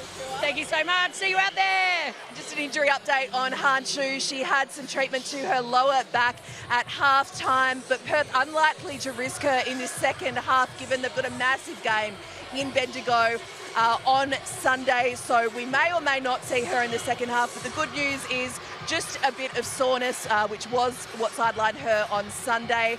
The crowd are just happy to have her here, and she met some more of her fans here at halftime. Thanks so much, Megzy. That is good news indeed. Hopefully nothing serious there to Han Shu, but unlikely we're going to see her in the second half. But no Shu, no worries. Damon, at half-time, they lead by 24, getting the job done. How does Southside get back into this? They don't. Matt, come on. Okay. Come on. You put yourself in their shoes, right? This is how they get back in the game. You got to shoot 50%. You cannot turn the ball over. They had 8 turnovers in that second quarter alone. You got to take care of the ball. Communicate. You got to defend. And if you don't, it's going to be 112. Yeah, but look, you know yourself. What would you do in this instance? You'd be getting the team, you'd be getting your girls together, and you say, right, this ends now. Come on, guys, focus. Let's get this done. I would definitely light a firecracker, move some furniture around. Absolutely. That would have definitely happened. You're a glass half empty kind of man, it sounds like. Damon, to get the third quarter underway.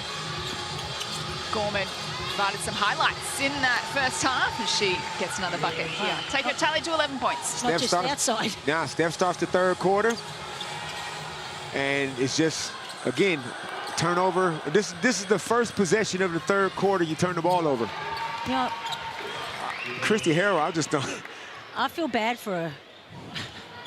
But you got to have, like, you know, as much as we spoke about Perth and the lack of energy that they had in their game on Sunday, this is what Southside are giving us. There's no energy, no desperation, no method to the madness. They look and feel defeated. Yeah, that's what it no feels one on like. the team thinks they can come back and win this game. You got to chip away at it, though. You're not going to erase a 28-point deficit. No. You got to win the first 3 minutes. Of course not. And the other thing is you owe not only yourself, but your fans could come out on a 4900,000 degree day to sit in a stadium and watch you play. So you owe. Exactly. You know?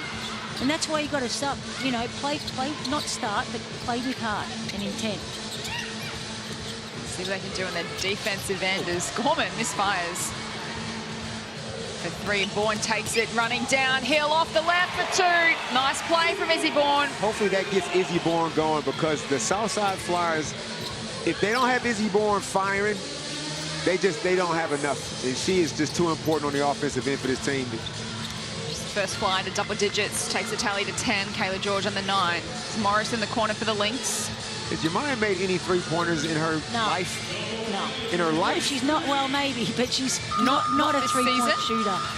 In high school? College? Probably, Somewhere? I'm sure she did. She got to shoot one of those, Timsy. Flyers get a stop. Got to go to work, Izzy. Got to go to work. Up against Chippertoni. But here's my problem. Look, everybody else is just standing around watching that happen. You know, when the ball goes in the low block, the weak side person should be flying in, trying to get that angle part, you know, Yeah. good slash, or trying to get a rebound. And then that was a frustration foul after she missed an easy one.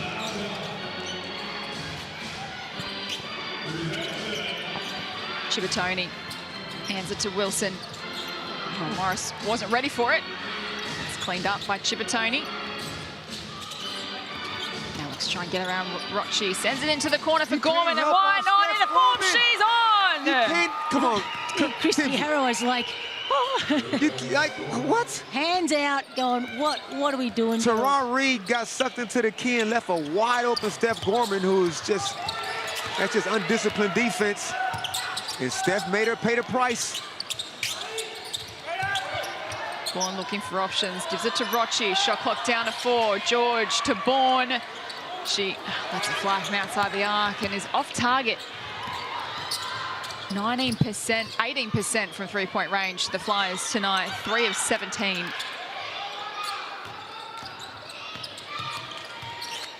As Wilson step back 3 is good. Let's head courtside to Megan.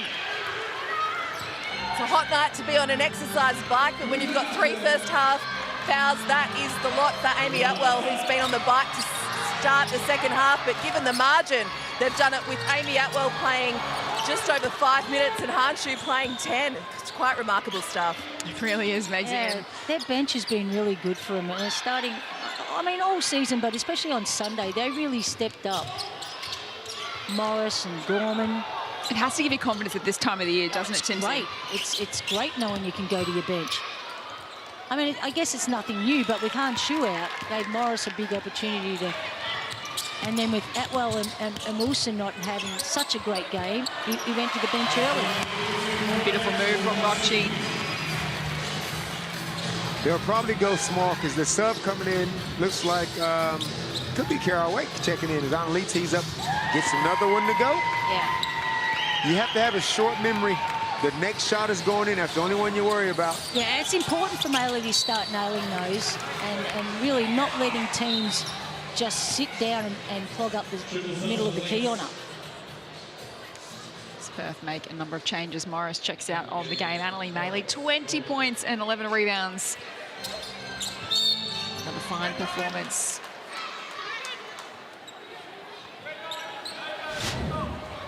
Let's check out Annalie Maley on the Amy replay. Left a few out there early, but Tally ticking along. She's really been working on that, you know, in the off season, she said, and you could see that she had started shooting the ball nicely. Just sometimes when you're not a regular pure shooter, you have slumps during the season from that 3-point, you know, from the 3-point line. Perth by 31. Atwell checks back into the game. Gets a bucket. And we're heading to a timeout here in the third. 5 minutes on the clock. Perth dominating, leading Southside 71-38.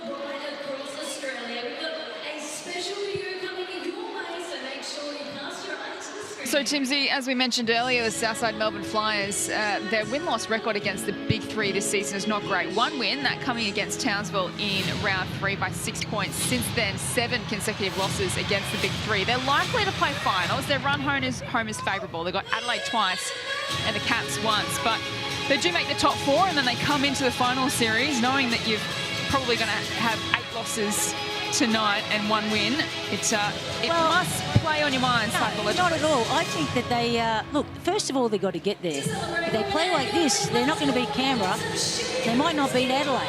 So, first of all, they've got to get that spot. But if they do, and Bendigo or Townsville finish 1, I think that's a good matchup for it. You know, I think they'd be comfortable going, not comfortable, they believe in themselves going against Townsville and Bendigo. If I'm Southside Flyers, I want Bendigo. Yeah, oh, like absolutely. you said, Tim, to get the 4th spot, you don't want Perth. You just simply don't. And I don't think you want Townsville neither because they got too much firepower, too high octane. They can score hundreds of points. They need a 70 game in the 70s, maybe 80s. Yeah. Peters wide open in the corner. And the other thing that with that, Damien, is it's at home. I mean, it's all in Melbourne. So that would be the wish list for them, and Bendigo, to that matter. They've lost 3 times against Bendigo, but all coming by 10 points or less. As Wilson fires for 3, adds another. Assist Kiara Wade. who's checked in, getting some minutes with Han Shu being slightly under the weather injury-wise.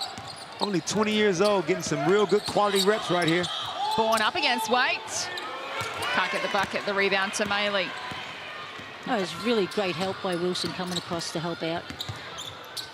Maley kicks it out to Wilson. Oh, no. Stop! Oh, she nails it! That came from Perth.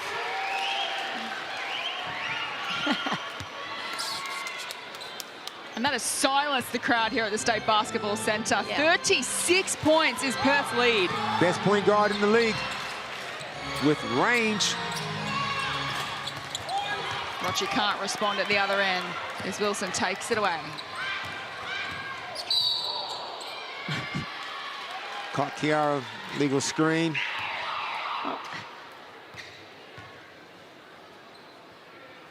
It's one of those questions, Timsy, because I can be sarcastic as Willie tees one up from Rowville, from Cranbourne.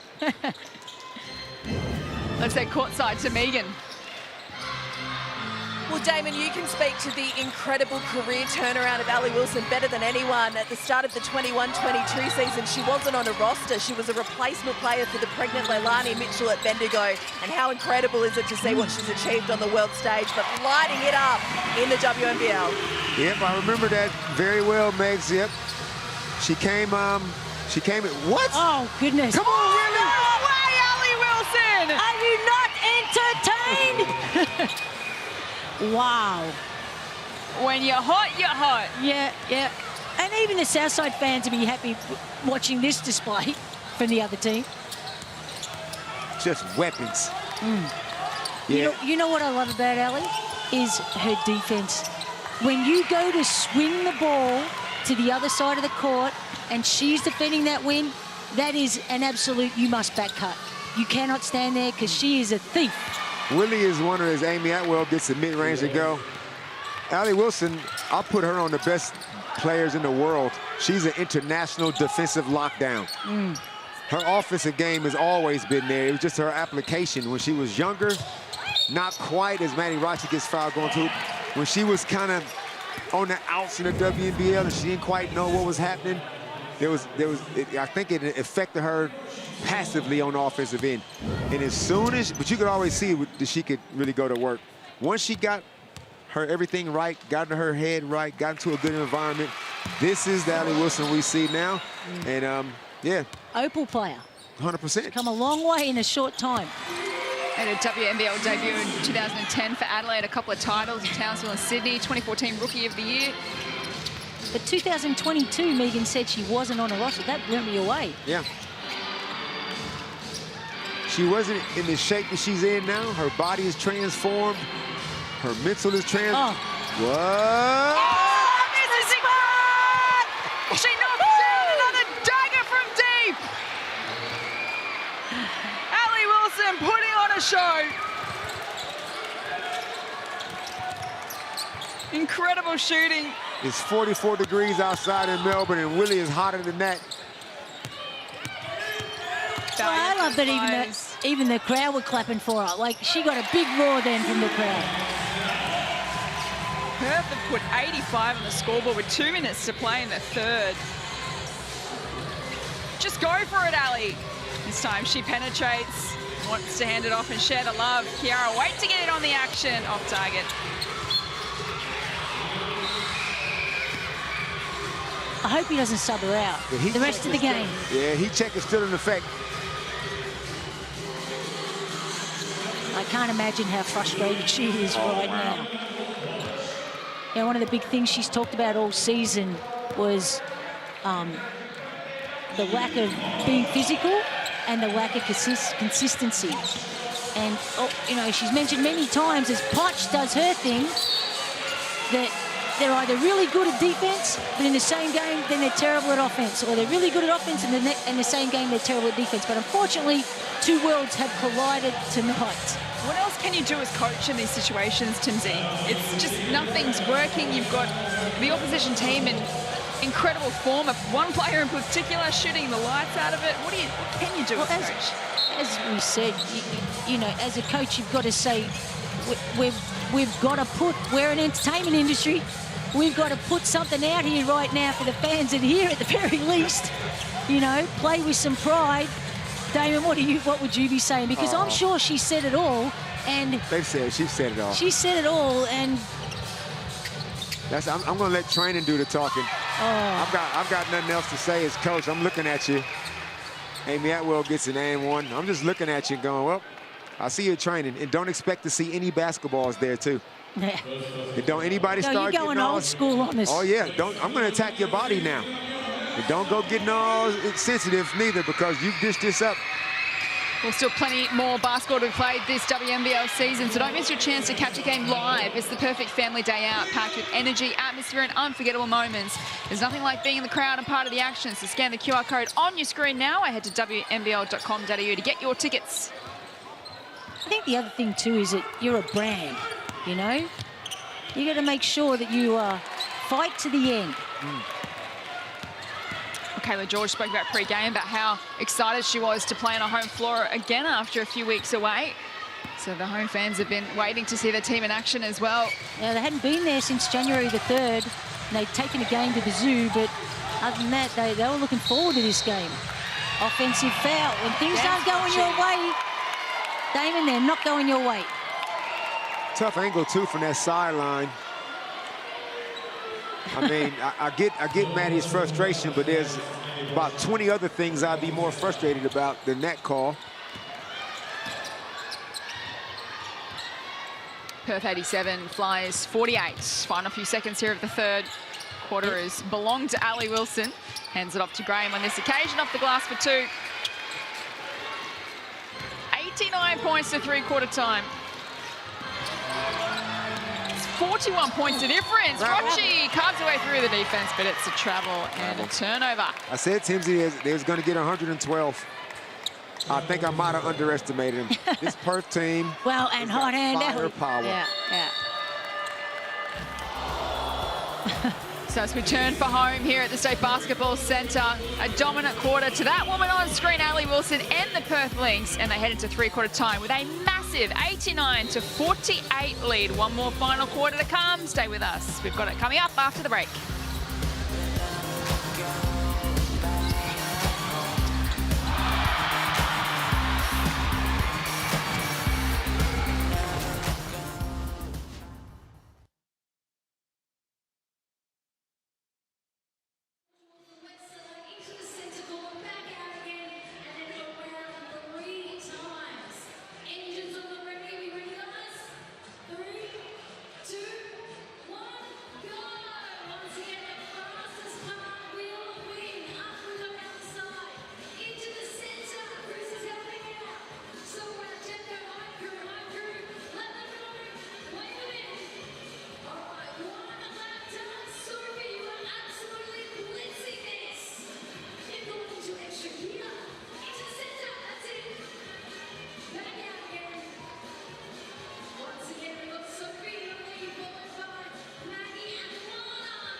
A dominant third quarter from the Perth Lynx. They have blown Southside Melbourne Flyers out of the water here at the Victoria State Basketball Centre. They lead by 41 points, at 3/4 time as we get the final term underway. Jess Webster with you in commentary tonight, alongside Damon Lowry and Michelle Timms. As the Flyers with the first possession of the last quarter. And no, Wilson's, how dare she take a break? How dare she sit on the bench?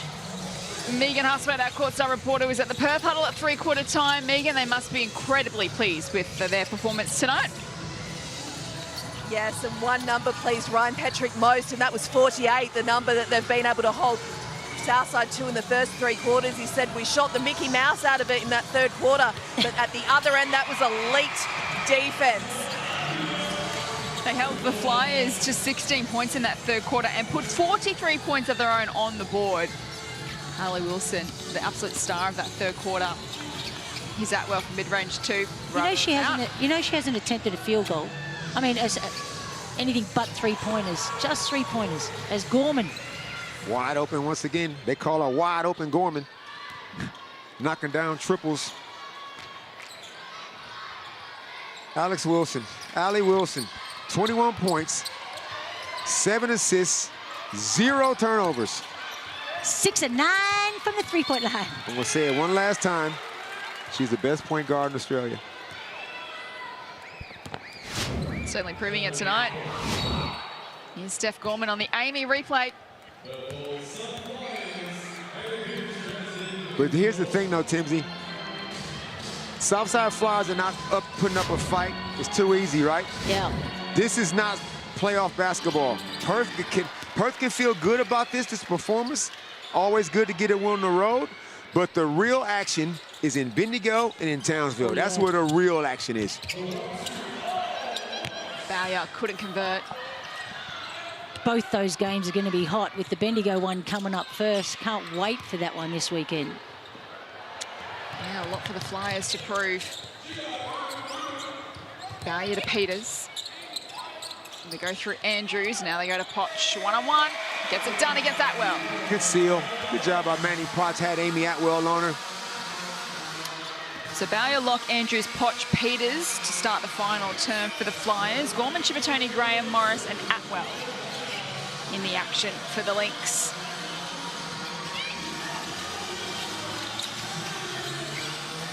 Atwell misfires. Locke takes it away for Southside.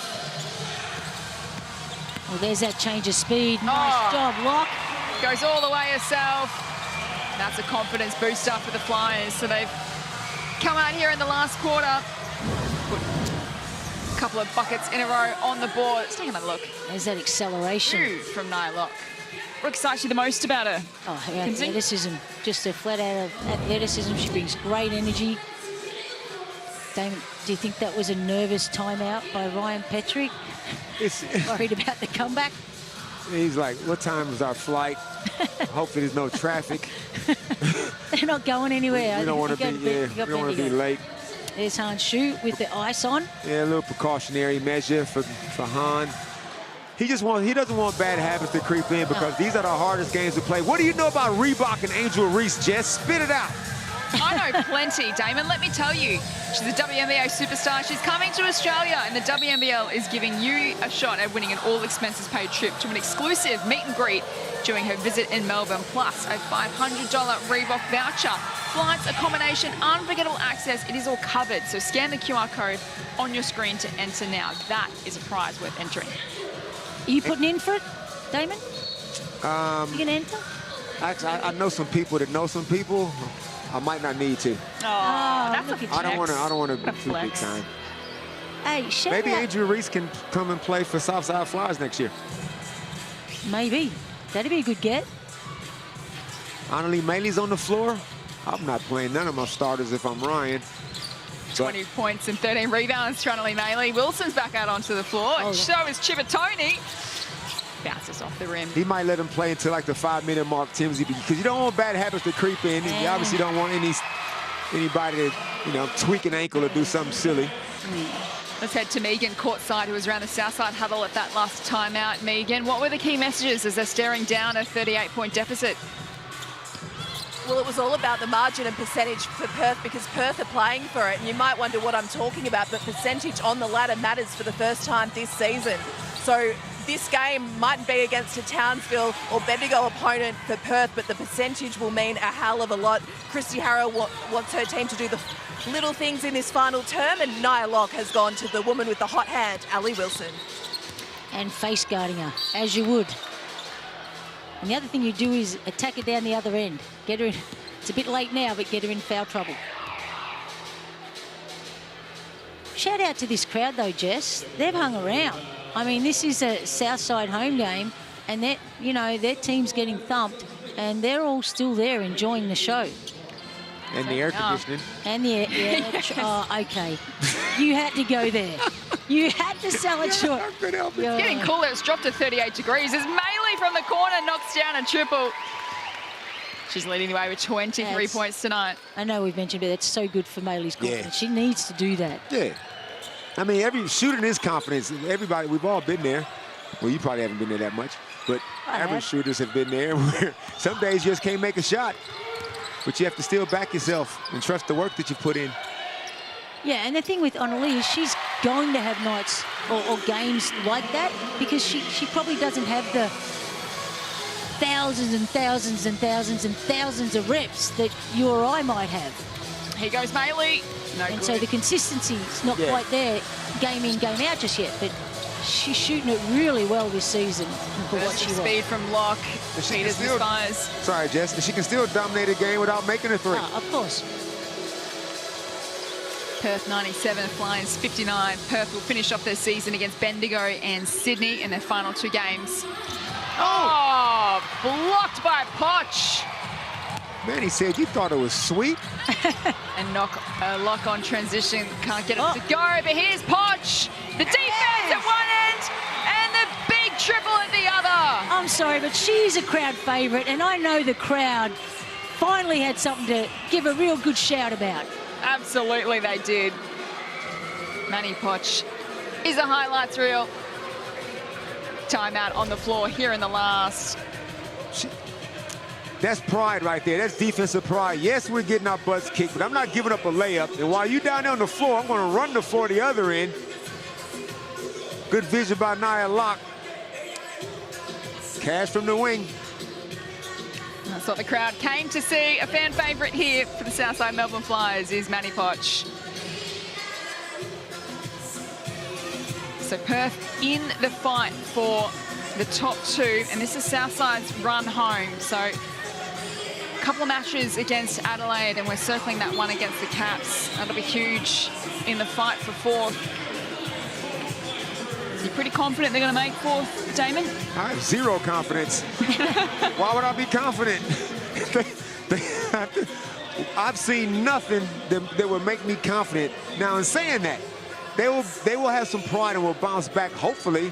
But, Jess, they've got a pretty good record against the Caps in Adelaide this season. They're 8-11. Yeah, but not at the same time as the Caps have to win that game at home to make the four. Strange things happen. Strange things happen in Canberra. Cue the Kate Bush music. Look, the fourth spot, whether it's Canberra or whether it's Southside Flyers, either one, they got their hands cut out in that very first round. So have either of you seen anything? We're trying to build up the finals, thanks a lot. We're going to have 75% rock solid in the finals. Sometimes you can't have 100%.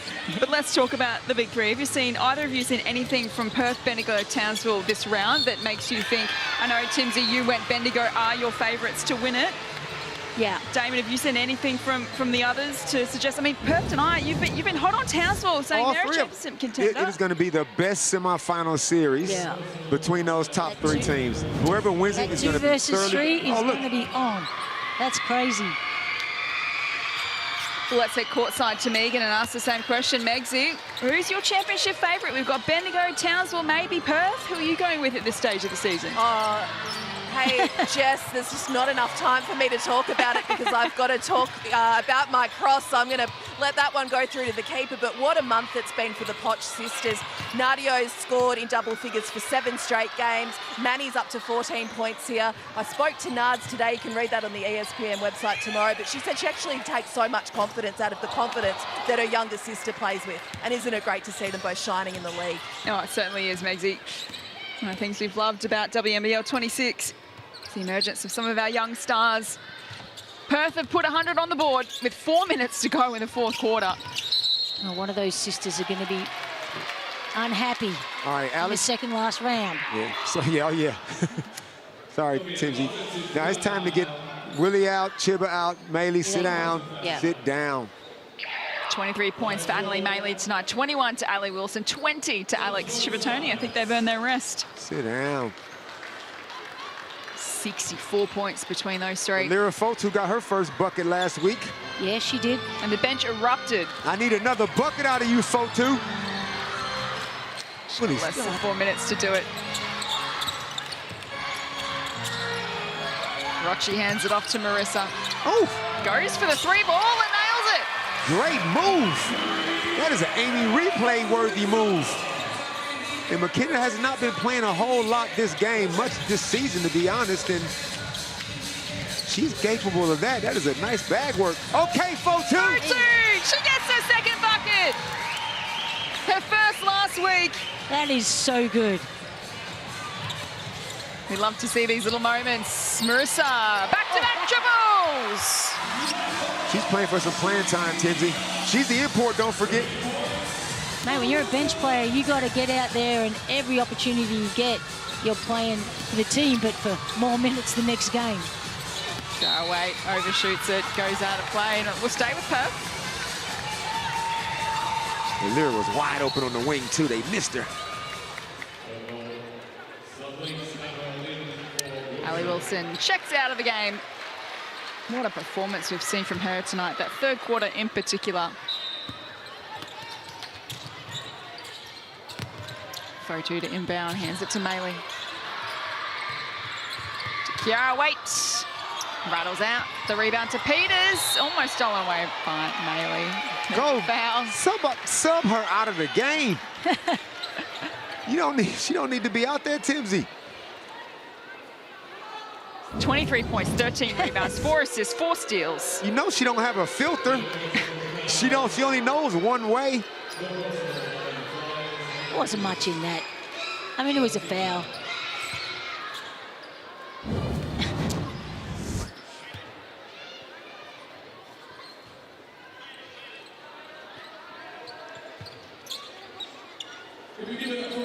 Who's Perth play next, Jess? Bendigo. Bendigo. Talking about it all night, Damon. I wasn't paying attention, my bad. Bendigo in Where at? Bendigo. In Bendigo? Bendigo. All right, let's have that conversation again. I'm sorry. Right, no, they're staying the week here in Victoria. And what a look. I mean, I feel stupid saying it because it's so obvious, but what a great game that's going to be. There's so many entertaining games coming up these last 2 weeks. Is it last 2 weeks? 2 weeks. Two rounds left. 2 rounds, my bad. Final round, Bendigo will play Townsville as well. That matchup to look forward to. Who would you put on Izzy Borlase, your Perth? Who guards her? I'm going. Well, are you going Wilson but is Wilson or you could go Maley, you could go Wilson. Well, they don't. Chivatoni, I don't know. Chivatoni's got the body. Chibba, I wouldn't go Chibba. I go either Annalie or Willie or Ali Wilson. And then I'm double teaming her. And make somebody else score 30. 25 points for Annalie Maley tonight, equals her season high. And she checks out of the game. Another Teams fine have tried that, and it hasn't worked. That's what's impressed me about Bendigo. Marissa again. Marissa the line for the and one. She's putting her hand up for some more playing time.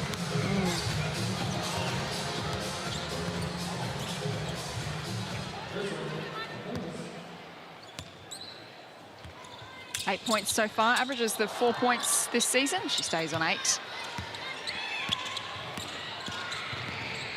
Final 2 minutes of this contest. Perth by 34. There we go. Heading to another 20-plus victory tonight. Here's Graham in the corner. Can't get it to go. Peters with the rebound.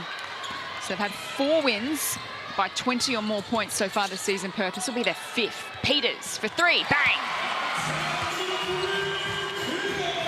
So when they're on Perth. It'll be 5 wins tonight by 20 points or more. This will be the first by 30 if the margin continues this way. But they've had a really, what I've liked is they've had a really good mix, Damon. It hasn't had to be from the three-point line. They've really, you know, had a nice mix of inside scoring and outside scoring. They've done it any way they wanted to, really. No, they complete. They have a style of play that travels. Peters finishing on a high note. Back-to-back triples takes the tally to 12, plus 10 rebounds, so a double-double for Hayley Peters tonight. I would be surprised if everybody on that Southside bench hasn't had some court to it. I mean, if you can play the development players, you'd be putting them on too, wouldn't you? Might as well. Yeah. Get some quality reps, and Chrissy Harrell wants to send a message to the rest of the players. Yeah. No offense. No, definitely, and next year too. Like, Chrissy's got to evaluate and assess who do I want to keep around for next year. Yeah. Lira Fotu at the line, misses the first. This is the chance for Burgers.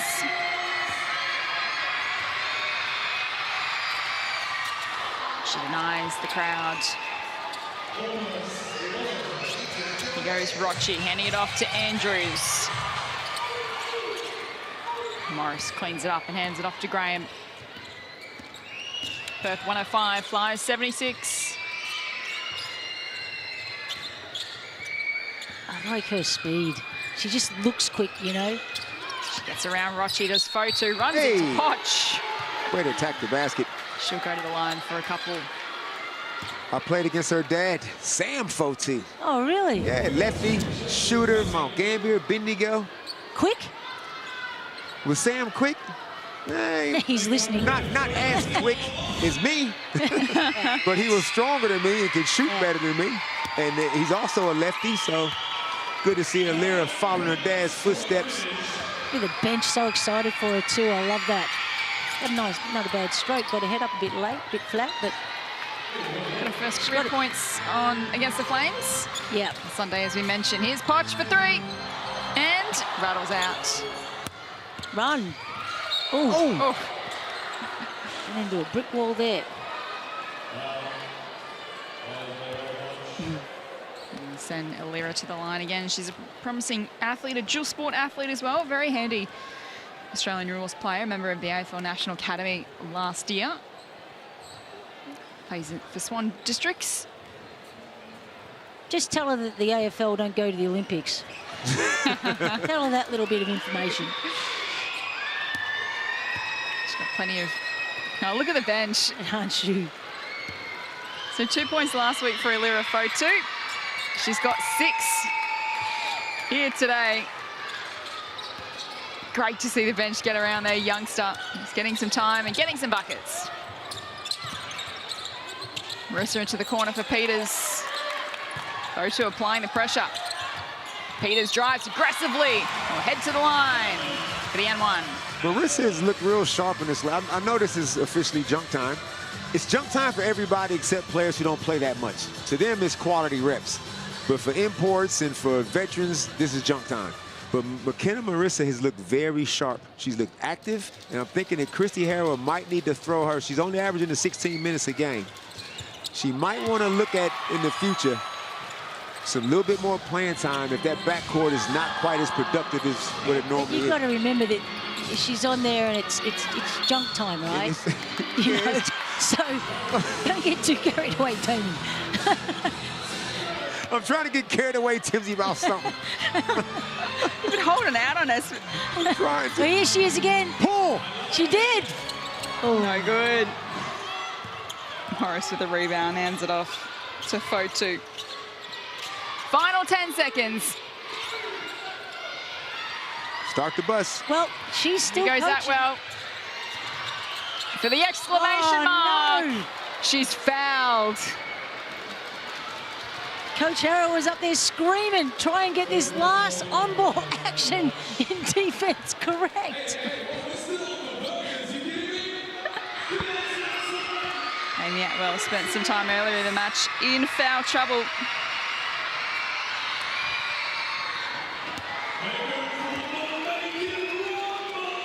Just feeling for her.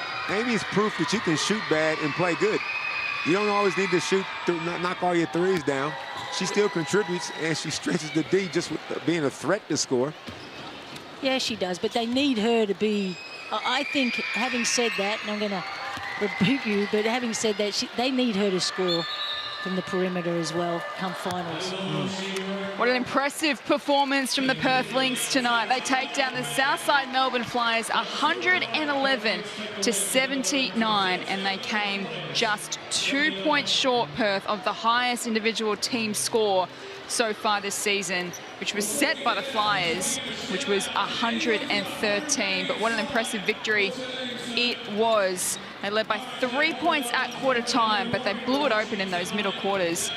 Led by 24 at halftime, 41 by three-quarter time. And they did it with Hanshu missing for most of the game. She landed awkwardly on her knee, which was iced up as well, and she missed the game against the Flames with back soreness. So she was put on ice in more ways than one in this contest. Ali Wilson set it alight in that third quarter. Absolutely dominated. Christy Harrower, I wonder what she's going to put her players through at training during the week, because they need to find something in the last couple of weeks. If they want to play finals in WNBL26, they'll finish off their season against Adelaide and the Caps in round 16, and then Adelaide again in the final round 17. As for Perth, they're going to stick around at Victoria a little longer. Who they playing? Have a blockbuster clash, Damon. Put it in your diary right now. They take on Bendigo next week before finishing their season off against the Flames. And top two is still very much alive for Perth as we head courtside to Megan.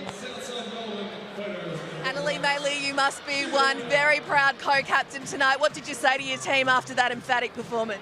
Look, I just think that every single person came on and just played really, really hard. And God, I'm so proud of the girls. Steph Gorman's been playing so well. Tegan Graham, Alira came on and had a career high. Just really, really proud of us in the way that we played together, tonight. I think the bench energy and the bench reaction to Alira especially, that sums up this group. Yeah, look, we all really had each other's backs tonight, and it was just really, really good. I'm so proud of us, and there's so many positive things we can take. First of all, Ali Wilson getting so hot in the third, she's unreal. It's so fun to play with teammates like this. It really is, yeah. What about you? You made some shots early. Did that feel nice? It did. I've been in a bit of a slump shooting-wise the last couple of weeks, and it's been real hard, my mental health has been a bit shaky, trying to get out of this bit. And I just really relied on my teammates a lot the last week, and they've been encouraging me to just keep being confident. And that's so hard, when you don't have the confidence in yourself. To lean on your teammates is such a blessing. So I feel really, really, really blessed that I've been able to do that. And yeah, look, I had some shots fall tonight. It feels great.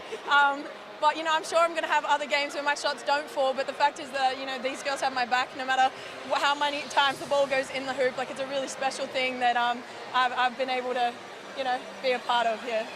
Just on that, you've been so great at sharing your own journey with mental health. How important is it to circuit break, go to the beach with your beautiful dog Loki, read a book, do things to just feel more than basketball? Yeah, like I said, this last 2 weeks has been really hard for me. So I have been leaning on those girls. I have been going to the beach with my dog as many times as I can, speaking of family, that type of thing. So I think that it's just important to note, no matter how well we perform, there's still things going on in the background. And yeah, take the time for yourself, and that's what I've been trying to do. But I'm just really grateful to this group and Ryan and the way they've been supporting me while I've been going through my own stuff. So yeah, it's been great. Thank you for sharing, Annalee. Some of your beautiful family here tonight being a Victorian game, so I'll let you go and enjoy with them. Well done tonight, Annalee. See you Sunday. Thank you so much. Thanks, guys. Bye-bye. Thanks to Megsy and Annalee, always so well-spoken and such a fantastic role model on and off the court. But let's take a look at Annalee Mayley's highlights tonight, because she put in an equal season high 25 points, and along with her 14 rebounds and the 4 assists as well for Annalee Mayley. But she's one of the most exciting players in the comp and one of the MVP contenders for this season. She is a contender, and she can score from a variety of ways. Now, her three ball is, as she doubts herself from time to time, 30% from downtown, so that's hit or miss. But what she can do well is she can get an offensive rebound, Timsy, and go coast to coast. Teams are struggling to stay in front of her. She's a great athlete in the open court. and obviously her offensive rebounding and getting easy putbacks. What do you think of her game tonight, Timsy? Just fantastic, and I was relieved for her that she hit a few threes, because I think that's important, that she needs to be able to do that for her team to move forward and deep into the finals. A pretty handy stat sheet. 25 points, 14 rebounds, 4 assists, 4 steals. Now, Timsy, do you remember asking Kayla George earlier in our show? Yes, I do. Who was the one player from Perth that you can't let get off the hook tonight? And do you remember who she said? Allie Wilson. She said Allie Wilson, who absolutely shot the lights out of it in the third quarter, ended with 21, and she's courtside with Megan.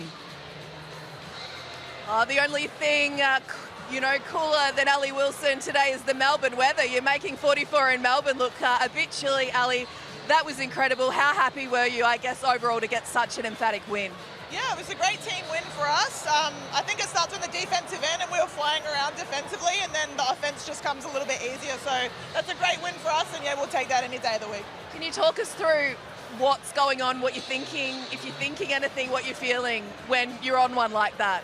I mean, I don't think you think too much. You start to see a couple go in and you feel good, but I mean, I just do what the team needs me to do as the point guard, and if it's my day to make shots, then I make shots. You did a great interview last week with Bet Cole on the Cole World podcast, and I loved hearing you talk about how the confidence and passion has grown in you as you've got a bit older and more experienced, but love seeing the gestures and the fight up Allie Wilson against Townsville. And then tonight, you're signalling to the bench, you're signalling to the crowd. Is that what's come with age and experience? Yeah, for sure. I think, as I said on there, it's something that you get more comfortable with as you get older and you are comfortable in your own skin. But yeah, I'm a very passionate person. I love to play basketball, and you live for these moments. And when you're out there with your teammates and having fun and seeing shots go in, that's what you live for. So I love it. And just finally, before we came to air, Han was meeting so many of her fans, taking a group selfie. She's got security. These are scenes, aren't they? Absolutely. It's a little bit like this everywhere we go with Han. She draws a big crowd, so she should be used to it. But yeah, she's been great for our team, and the visibility that she's brought to the league and to Perth has been superb. Well, you were superb tonight. Always a treat to watch Allie Wilson. Well done. We'll see you Sunday. Thank you. Appreciate it.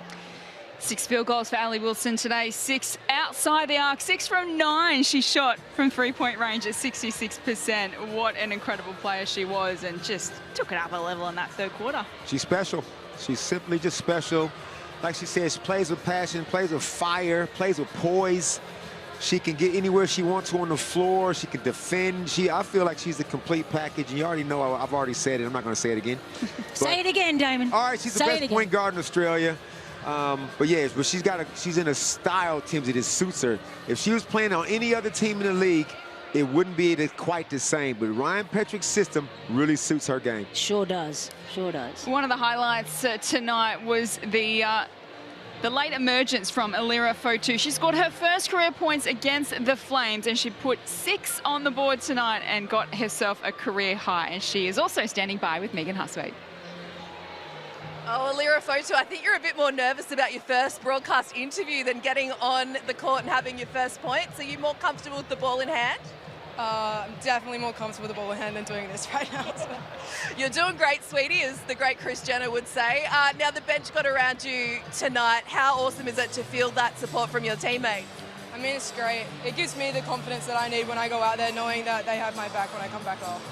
So you scored for the first time in this league on Sunday. Tonight we've just gone to 6 points, so we're now at a career high. How much fun are you having with this team? You're a development player last season. You earned a full contract this year. How much are you enjoying it? I'm really enjoying it. It's a great group of girls, and I love being around them. So. And you also play footy, as our play-by-play commentator Jess Webster was telling us during the call. But Michelle Timms, FIBA Hall of Famer, quick to say footy is not an Olympic sport. So I hope you remember that, girlfriend. I'll remember it. I do love footy though, so I can't promise anything. Damon Lowry, also in commentary tonight, played against your dad. Bendigo's, a familiar place for you, and you head there on Sunday. What's the link? When I was born there, a lot of my dad's family, friends and everything are over there, so it'll be good to go back. It'll be good to see you in action. Well done tonight, Alira Fotu. Appreciate it. Thank you. Oh, fantastic interview by our very own Megan Hustwaite. And she did do well for her first broadcast She sure interview, did. Alira Fotua. Timsy, she's just 18 years of age, and these are some of her buckets and the reaction from her teammates as well. You can see how much they get around her, but how blessed are we with some of the young talent emerging in this league? Yeah, super blessed. And she's just exciting. She's got a real nice athletic body. I think we're going to see a lot of her in the years to come. Absolutely. What an exciting player mum right there for us to watch in the future. Alira Fotua, career high 6 points tonight after scoring her first bucket last week against the Flames. Still plenty more to come. We're going to wrap it all up for you after the break. Tonight, Perth winners by 32 over the Flyers.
An impressive victory it was from the Perth Lynx tonight, who are hunting down a top 2 finish in the WNBL26 competition. They only led by 3 points at quarter time against the Flyers tonight, but they absolutely dominated thereafter and won by 32 points. It is their 5th game this season that they have beaten a team by 20 or more points.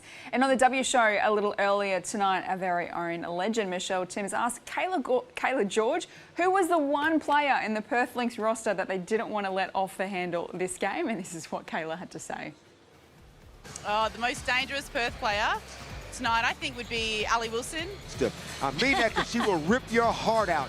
Already as Perth edged their way in front by 2.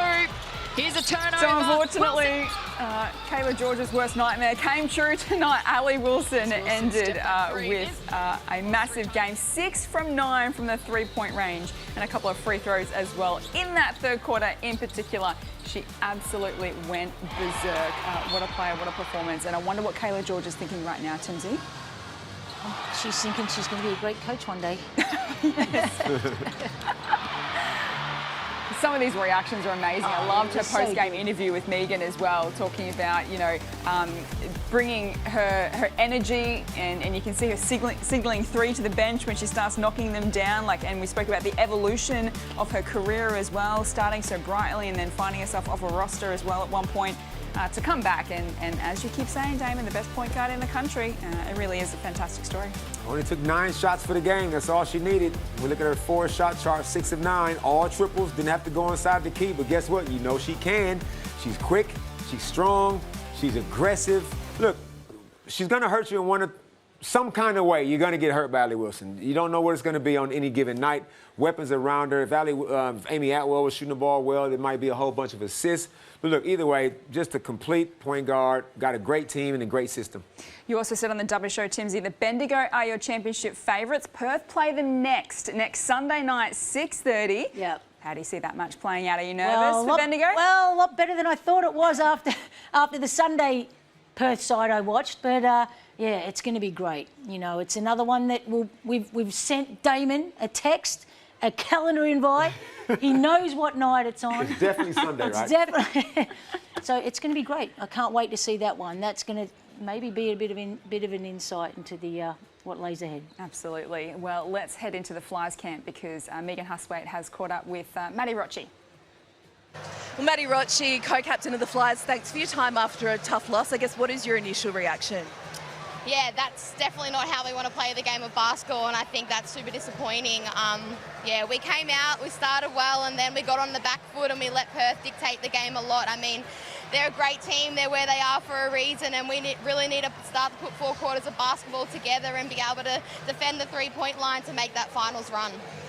Even more disappointing because it was a 10-point loss to Bendigo, took Townsville to the line, and then to come back here, Christy spoke last week about measuring up and it being a big test. Unfortunately, you haven't got a scalp, but this one wasn't how you wanted to end that 3-game stretch.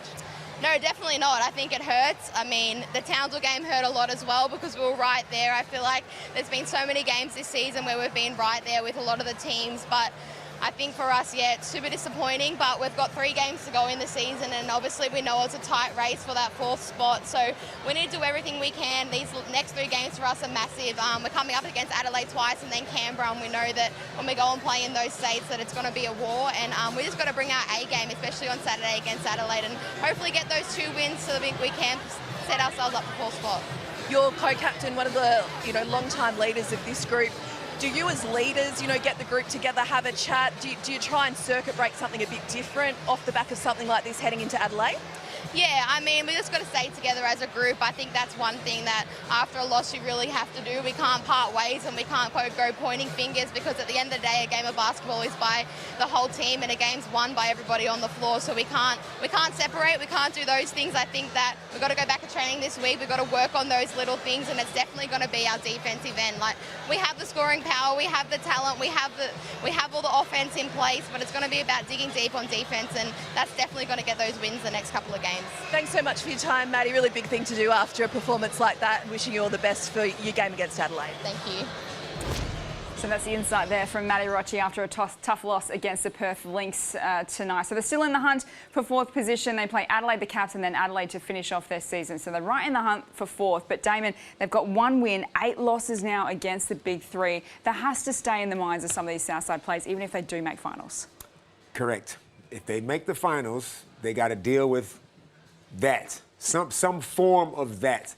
And it's going to have to probably be some smoke and mirrors, Timsy. They're going to have to junk up some things, because I say this, you are who you are at this point. You're not going to magically become an unbelievable defensive player. They're going to have to do it by committee. They have to be real strategic how they go about taking certain players and certain actions out of the game. And right now, some of the stuff they're doing, like Maddie Rocci said, is just not good enough. So they will go back and address it, but there's going to have to be some major tweaking going on. Let's take a look at the Bunnings Warehouse ladder as we enter the pointy point of the season. So we've just completed round 15. We've got 2 rounds left, and this is the state of play. Townsville on top at the moment. They're in the box seat for first position. They do play Bendigo in the final round. Cannot wait for that next round. What do we got, Damon? We got Bendigo playing Perth. Yep. And we've also got Southside Melbourne to play the Caps as well in the run home. So any of those top 4 positions can change over the next couple of weeks. The top 3 positions can change. Definitely the top 3 positions are wide open. But Timsy, we've got just such an amazing run home to the season. Yeah, this back half's been fantastic. I mean, it's been exciting, but now it's the real deal. And if we look at some of those games for round 16, what jumps out at you, Damon? I'll let you know what jumps out at me. Bendigo versus Perth. Yeah, those games right there. Bendigo and Perth, obviously. And Southside. And yeah, Townsville, I just want to see how they got to win to keep their top spot. I feel like Townsville is not getting a proper respect. Oh, come on. They're on top of the ladder. I feel like... I know, it's respect, but I just think Bendigo. Call me weird. Well, do you know what? I think Perth are right in it too, so we're going to have to stick around the next 2 weeks and keep watching the WNBL to find out who are going to make up those all-important ladder positions as we turn our attention towards the finals tonight. Perth, massive winners over the Flyers. They won by 32. Good night.